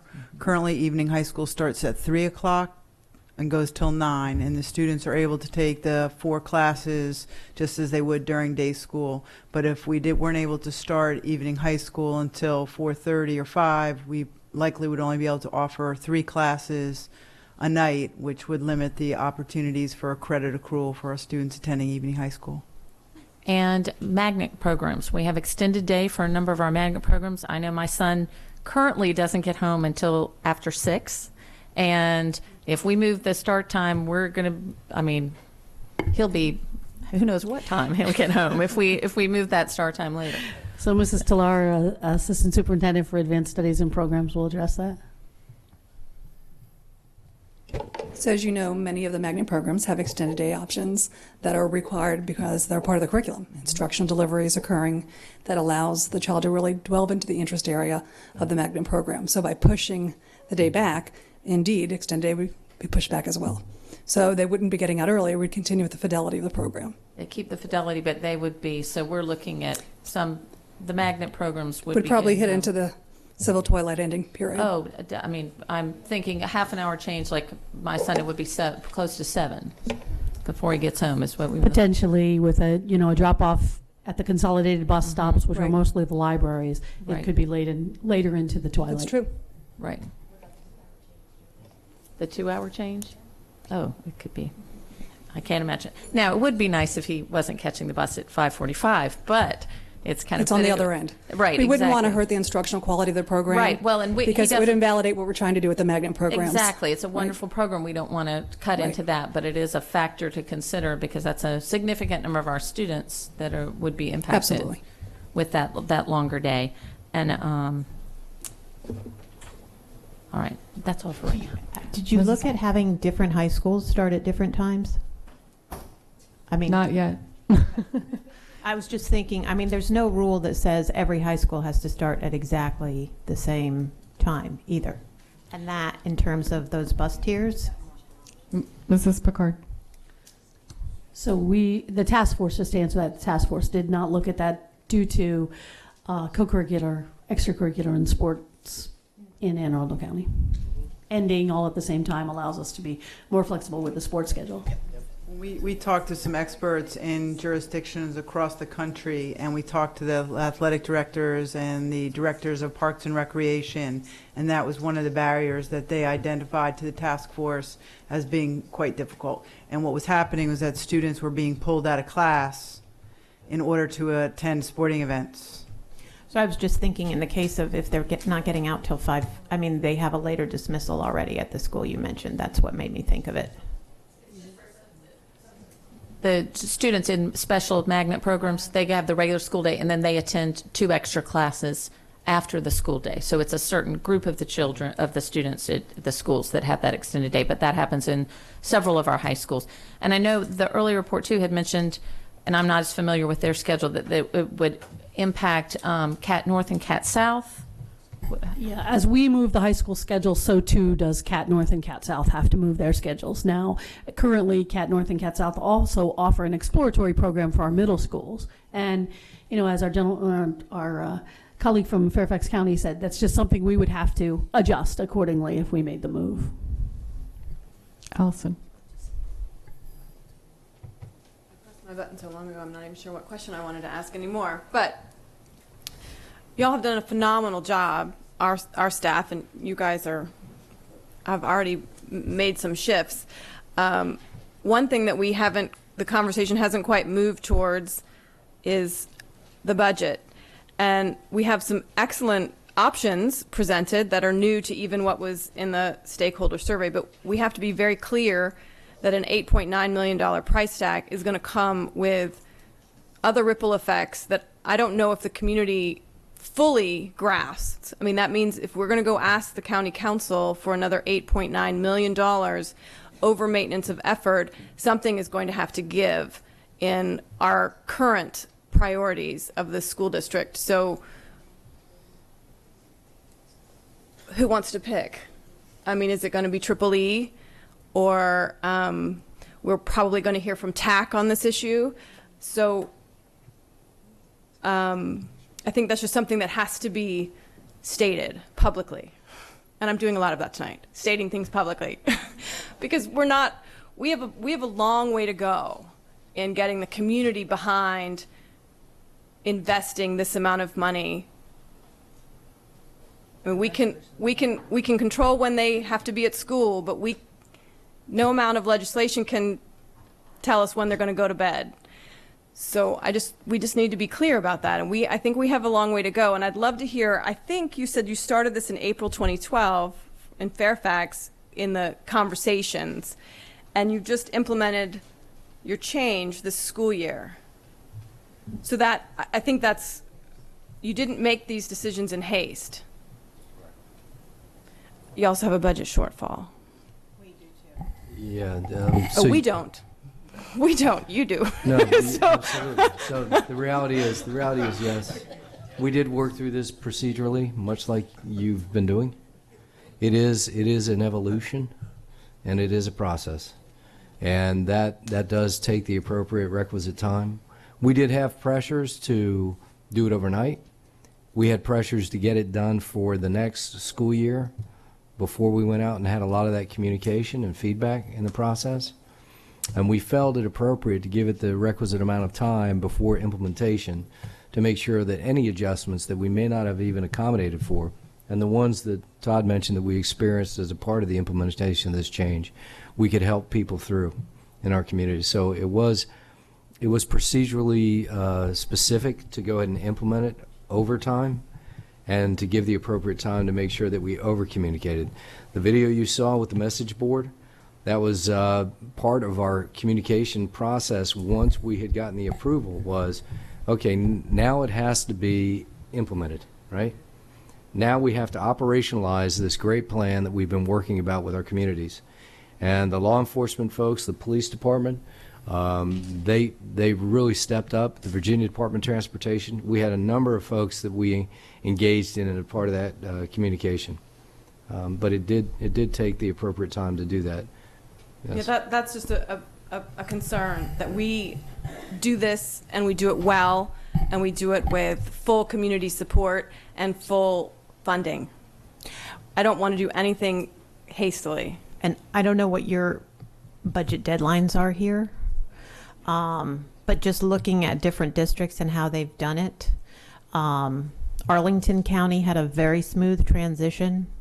I think their school board voted on which change they were going to use. It was either in December or January of the year prior to implementation. Jeff, I had a follow-up question to Allison's. When Fairfax decided that they were going to start the middle schools first and then the high schools, you selected a plan. How long from that selection point to your implementation? The vote was October 23rd of last year. So 1 year ago, but, so less than a year between the vote and the... So they voted and then you began the communication, or... Yeah, we had the communication going on throughout the process. Right. But we started that phase of the component of the communication. We had teacher groups that were talking to us about different, we have school-age childcare, which is a county program run as well, much like you were talking about with your parks. But the same type of thing, we had folks bringing up ideas and different concerns that they had and trying to help them navigate through their personal issues and concerns that they might have brought up. And, we in our reach out, much of the things you've done and our reaching out with the daycare providers, they were excited at the opportunity for expansion of business. So instead of it being an impediment, they did want notification, but they did say, you know, this, we'd be able to assist and accommodate you in this regard. So it really was, that process helped us in developing more of the next phase of the communication of the implementation. Did any of you all consider doing a phased-in approach where you decided ultimately you want to have your window here, but you're going to start, you know, say your ultimate window is 8:30 to 4 for all schools, but you started with this We did 7:45 to we did 4:15? talk about a phased-in approach. In fact, when there was I call it a rush to getting a program implemented, the deal with that is the same as, in my opinion, the same as doing a pilot in any one area. Because of the complexities associated, and you've heard from the transportation experts about the complexities of the interrelationships of all the different routes and the runs and the transportation tiers, which impacts the actual bell schedule start times of, say, the elementary schools, because that's the majority of the number of facilities, and then rippling effect associated with it that was talked about. Each of those components are so inextricably linked that if you went ahead and took just one group out, well, then you were providing a specialized service within your overarching whole campaign. So it really would have been problematic and really cumbersome for us to try and execute or operationalize that. One of the examples that was really a proof of concept for us is the magnet school, Thomas Jefferson High School for Science and Technology. It has, in essence, a run, if you will, embedded through their starting and ending times of the day that really just services is that school for the most part. So it's a specialized transportation for them, and that is pretty costly. Yeah, it's countywide. So if we went ahead and did it for one pilot, it would have had that kind of similar impact to be specialized. But you didn't think about doing a change this year and then doing further changes next year? As far as phasing what we've already done, well, we did look at that at the beginning, but really to go ahead and execute something like that was really, there was enough confusion around change to begin with, that to try and articulate that, and as was articulated earlier, and then you mentioned the high school leagues and the athletic directors at our high schools and the communities that they have influence over, or vice versa, sometimes I wonder. It would have been challenging at best, a sporting opportunity to try and get that all in sync, because there was concern from the athletics about different end times of day and how much practice time one team would get versus another. That was ancillary, but it was there. So I'll just to clarify, when I said starting high schools at different times, it could be 10 minutes, it could be 20. You know, I wasn't saying like hours apart. So the only discussion we had about phasing in was the model where you just shift the entire day. There was some talk, although it didn't get much traction, of doing a portion of that and then another portion in later years. But if you tried to do anything where you flip schools or change the order of schools or whatever, I can't imagine trying to phase that in. There's just the logistical challenges that seem overwhelming to me. Did any of you, I know we have so much research on middle and high school and teen sleep. What about research on the ideal time to have elementary school students in school? Have you come across research that talks about the best learning times for elementary students are between X and Y? So when we did our task force research, and tell me, you guys probably found similar, tell me if you found something else. What we found in general was that the younger kids are typically awake earlier and ready to go earlier. And so there's sort of a general feeling that somewhat earlier, without putting them into hazardous dark conditions, was better. Now, Fairfax has elementary schools, you know, starting historically between 7:50 and 9:25. So we have a whole range, and we could probably do a good experiment. The sweet spot's 8:30. But that was what we saw. Now, sleep-wise, what I've read also, it's consistent with, you know, younger children are able to adapt to an earlier bedtime at an earlier awake time, typically, on average. And then I guess my last question is really logistics as well. If we were going to do a flip, why is a flip costly if you're going to still run the same bus routes but at different times? So if we run elementary last now and we run high school first, what if we had the elementary run go first and the high school run go last? Why is that going to cost extra money? So there's not a simple answer to that question, but let me talk a little bit about that. We found that when we did computer modeling on some of those flips in the morning, when we're really competing with rush hour traffic, when we took our longer high school runs, so you essentially can average the length of your bus routes by thinking about how many schools you have, right? So we have the fewest number of schools at our high school level, so they have traditionally the longest runs. When we took those from being first in the morning and made them anything other than first in the morning, we found that did two things. That if we didn't expand our window of operation in the morning, we had to add buses. If we did expand the window of operation in the morning enough to accommodate those longer runs being anything other than first, either the number of bus routes went up and raised the price, or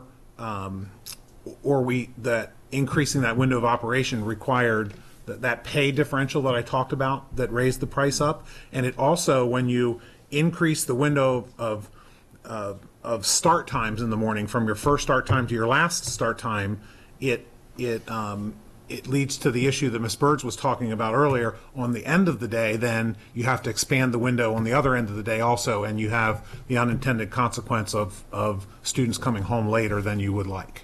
So Fairfax is a little different because our length of the day between the elementary and the high school and the middle school is the same. So I think part of the reason Montgomery has this issue is because your elementary school day is shorter. So that makes a difference in your morning. Correct. Right now, there is a differential of, it used to be a half-hour difference between the length of secondary and elementary. Now, in this process, we lengthened our elementary day by 10 minutes, so the differential is only 20. But we enjoy the benefit of that difference during our morning routes. So essentially, compared to the afternoon, there is an extra 20 minutes between our middle school start time and our first elementary start time, which really helps us deal with morning rush hour. If you do the flip piece, to make it work reasonably, you have to start all of the 4 starting times of our school in fairly rapid succession in the morning, and then you get that gap in the afternoon when you don't need it as much, and so that actually leads to higher costs for us also. Right, and that's the beauty of having the software with the expertise, because I can tell you that when I talked about Tom Italiano, he and Sherry Woodsman went through many different iterations, really dissecting and analyzing these types of details, because truly the devil is in the details in all of this. It may sound very complicated and complex, and it is, but it is something that is able to be gone through and articulated. So by looking at these nuances, these elements, these components, you heard about a difference in the start of the day. Well, that was one piece, but there were also different elements. You talked about the Naval Academy and some of the elements like that. We have Fort Belvoir, we have the CIA, we have a number of different places as well. Each of those individual components need to be looked at and broken down by talented staff coupled with some automation, so you can facilitate a little bit of an ease of your analytical data on those to see, wait a minute, what passes your smell test, What is it? Something's just not quite right here, so that you can actually break it on down. Those are good examples that you both mentioned. And the software does come in handy for that kind of thing when you're trying to look at a lot of different options and a lot of different ways of rearranging the schools and the buses. The software can help make it a little bit faster. And Jeff will tell you, I was a pain because I was at home working with my own software with the school system's data in it, double checking everything they did, which is important, and asking questions and saying, what about this option? Here's one we haven't looked at. And he was like, okay, but this is absolutely the last one. True story. Dr. Frank. Thank you. Thank you all for coming here, and I'm glad to see all the parents out in the audience as well. We've talked about a big range of things here, and I'd kind of like to bring it back to the science. My son now, who is in his 40s, had an impossible time getting up at 7:17 in the morning, but he ultimately did graduate from high school and went on from there. So I'd like to bring this back to the science if I could. Can we talk about the science of what is an appropriate time for adolescents to get up in the morning?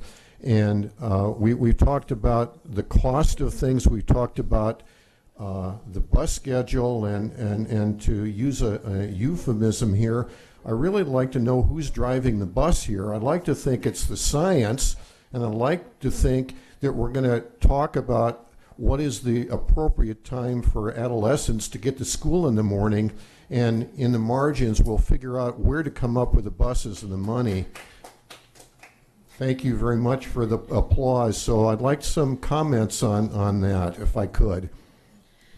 So I'm sure our colleagues from both counties could also answer this, but what I'll say is, Mr. Frank, Dr. Frank, you're spot on in the sense that we talked about that long and hard in the task force.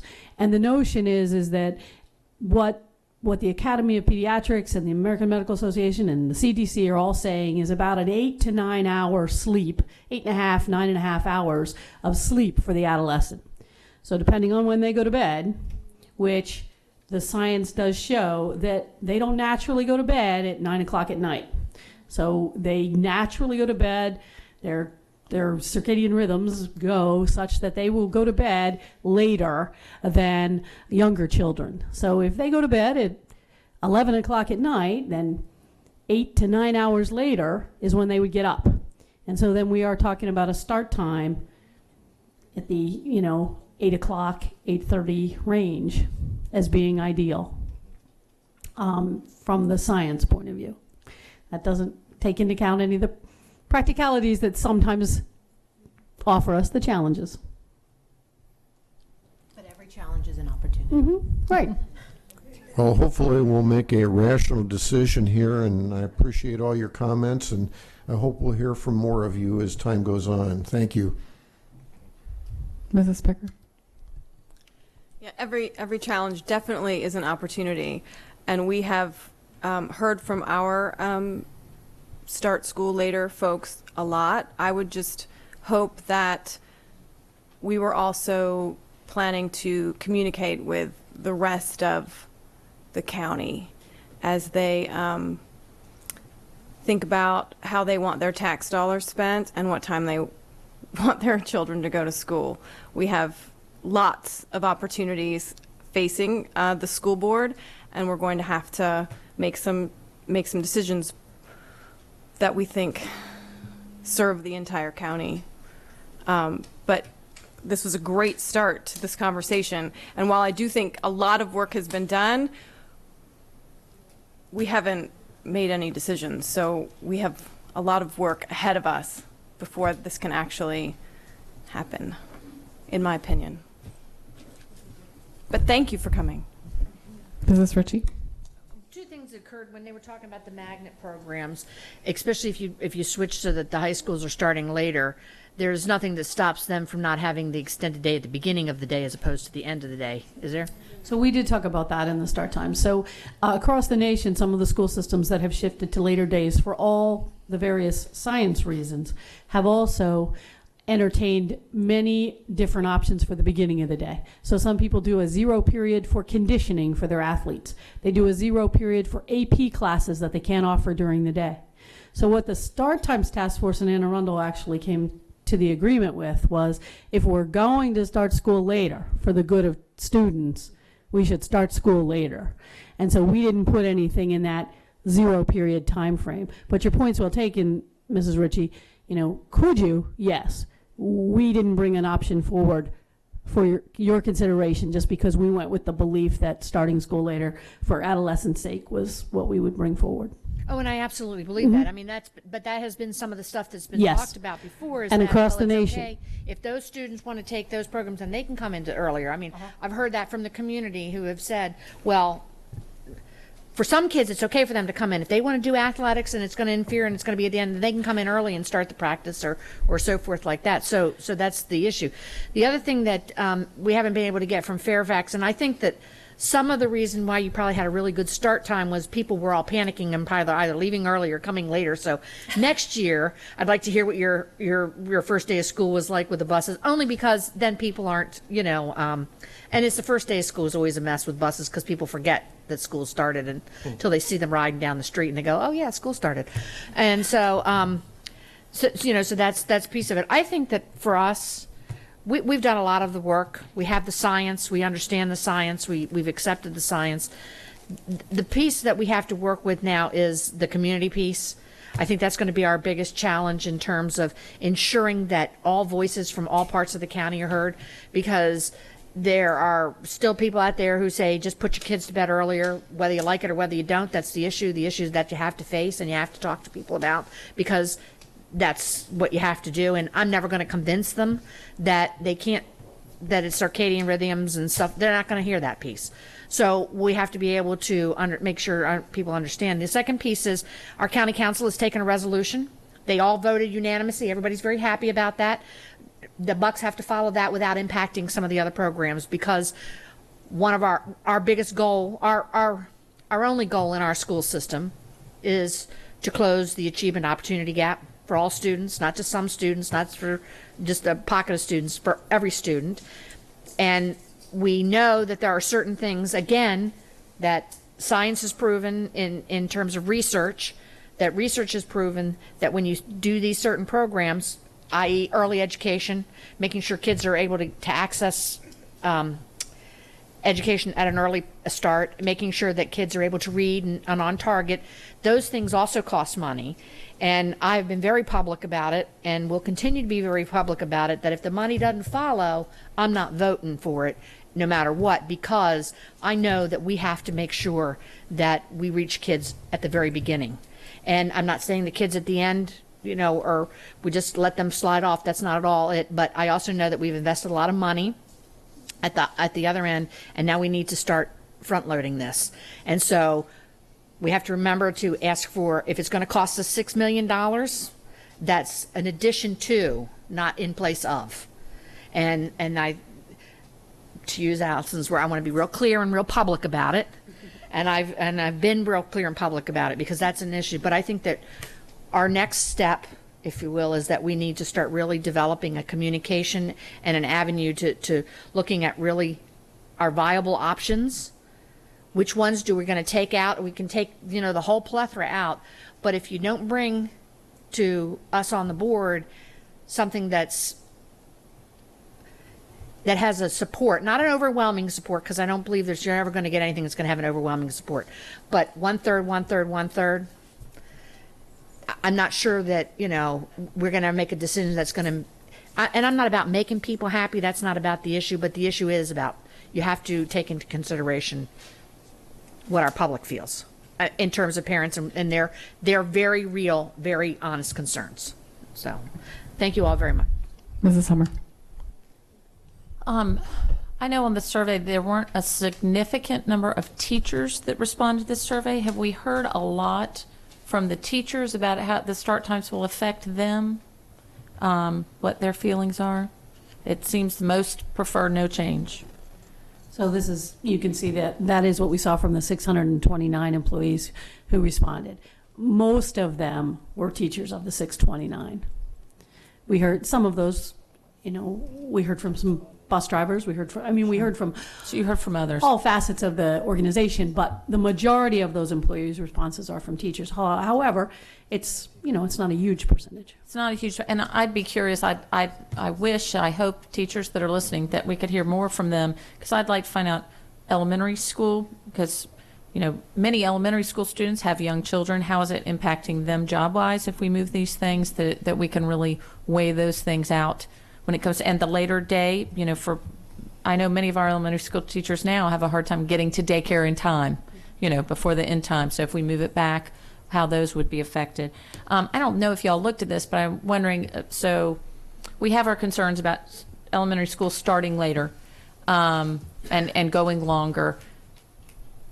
If we went for that to begin with, but we had a plan for down the road of what the cost would be to add more buses specifically for elementary schools so that we could move some of those elementary schools earlier. If that is a cost option that we could look at, You can see down that the road. here. Ms. Lane, you want to speak to that? Sure. If you look in the center where it says E1, where we shifted schools to dismiss by 4:15, to do that for 2 schools with 20 buses added $1.2 million. So if you jump to the yellow row above that, now you're talking 58 buses at $60,000 apiece and 79 buses at $60,000 apiece. So every one of those yellow rows would be calculated in that fashion. And that's averaging $60,000 a bus if you have to add a whole bus and overlapping over what we're doing right So now. that's a significant cost if we were trying to target elementary schools to do less. Okay. Right, so you can see in the bottom E2 option to run 87 buses that moved 4 schools earlier was $5.2 million. Okay, thank you. Just by way of example. Mrs. Nally. When you said that, it brought to mind what Mrs. Payne said. All right, we're saying it's this much, but we need to dig deeper. Am I correct, Mrs. Payne? You are correct. That's what I'm thinking. I mean, I'm not saying those numbers aren't accurate, but I'm saying we need to look for. Exactly. I'm not saying they're not accurate either. They probably are accurate, but it might not be the best case scenario. Exactly. That's what I'm. So if we went that way, we would need to really. I've been thinking about this since the earlier talk and Mrs. Tallar came up. I've been to many evening high school graduations. I know the impact, the one good impact that our evening schools have on students, especially students who have had various struggles. And I'm concerned if we do, I keep running around when you said it was going to be reduced, you could only offer 3 courses rather than 5. Have you looked at, is there any, I mean, we talked about earlier, is there any other ways we could get students to have the opportunity? I worry about the students not able to take but 3 courses. This would have a huge impact. We're talking about some of our most challenged students, challenged by life sometimes, challenged by opportunity. Is there any option if we had for that? I mean, just cut and dry. They start now at 3. If they start at 4:30, they can't take but 3 classes. Is that? Well, I think as Fairfax has reiterated, every challenge is an opportunity. And as I mentioned earlier, we are exploring the online option of blended learning that's proven very effective for our students in this earliest runs, our second semester at it. Also with partnerships with the community college and opportunities to partner therein. Put a challenge in front of us, Mrs. Nally, and we can figure it out. Good. So And I would just add that later start times improves graduation rates. That's one of the benefits. So maybe they wouldn't need the evening. Well, it isn't. For me, these students, many. Yeah. Over the No, years, I it's understand. not There's that. different It's- circumstances. Right. Okay. Thank you. Mrs. Pickard.